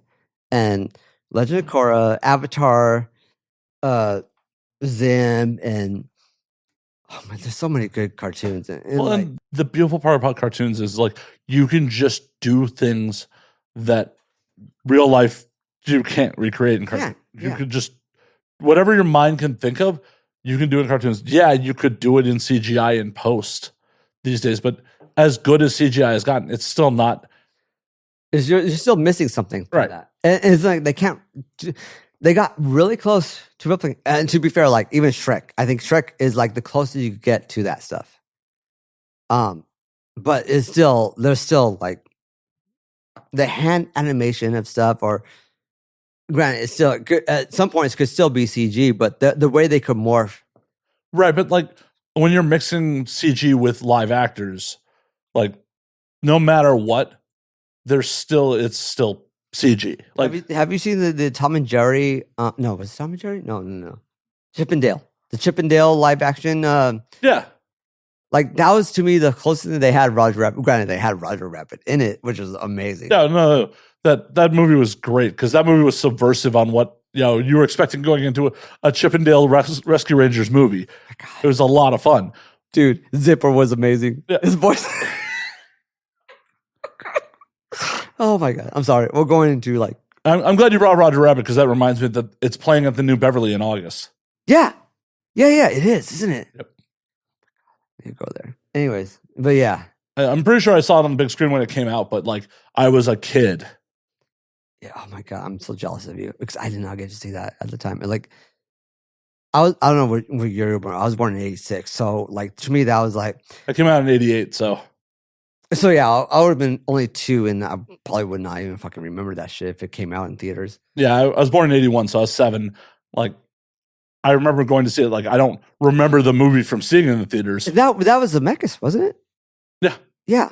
So I was like, I don't know, like that caliber of that film is just on another level that could never be duplicated.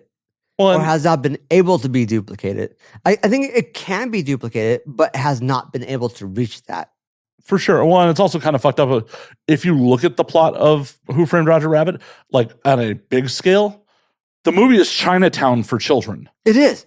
100%. 100% it is. But, oh my God. It's like, just the love and admiration I have for that fucking movie is so much. And to be fair, so much so, like, to be fair, like, I think it was like, it was in 92. I think at first I saw that movie back in 92 on VHS and I destroyed that VHS. Like, because of fucking Jessica Rabbit. And I was like, what, 86, 87, 8, 9, maybe 6 years old. Which, when she comes out on stage, that was so mesmerizing to me as a kid. And granted, yeah, Jessica Rabbit, hot as fuck in general. Like, and then to rewind it and then go back to that, like just her out in that stage was amazing. But now coming full circle, around not full circle, but like later on, like understanding like how CG works and animation works, and especially coming from video games, is like, oh my God, that was such a fucking trip back then. That's why it was so fucking mesmerizing to me, because I saw, like, I'm a kid. I didn't understand the minutia of that moment, but I understood there was something going on. Granted, like I said, hot as fuck. Well, yeah, I mean, that's how the drawer. But at the same time, like coming out, like that moment, like how the transparency works of like the glitter and all that stuff of that animation, and what Disney and Buena Vista at the time went through to try to make that happen. It was so cool. Like going back and looking at that, I'm like, okay, that's why I was so mesmerized. That's so cool. I mean, obviously that looks hold up. People still cosplay as Jessica Rabbit 35 years later. I named my sister after Jessica Rabbit.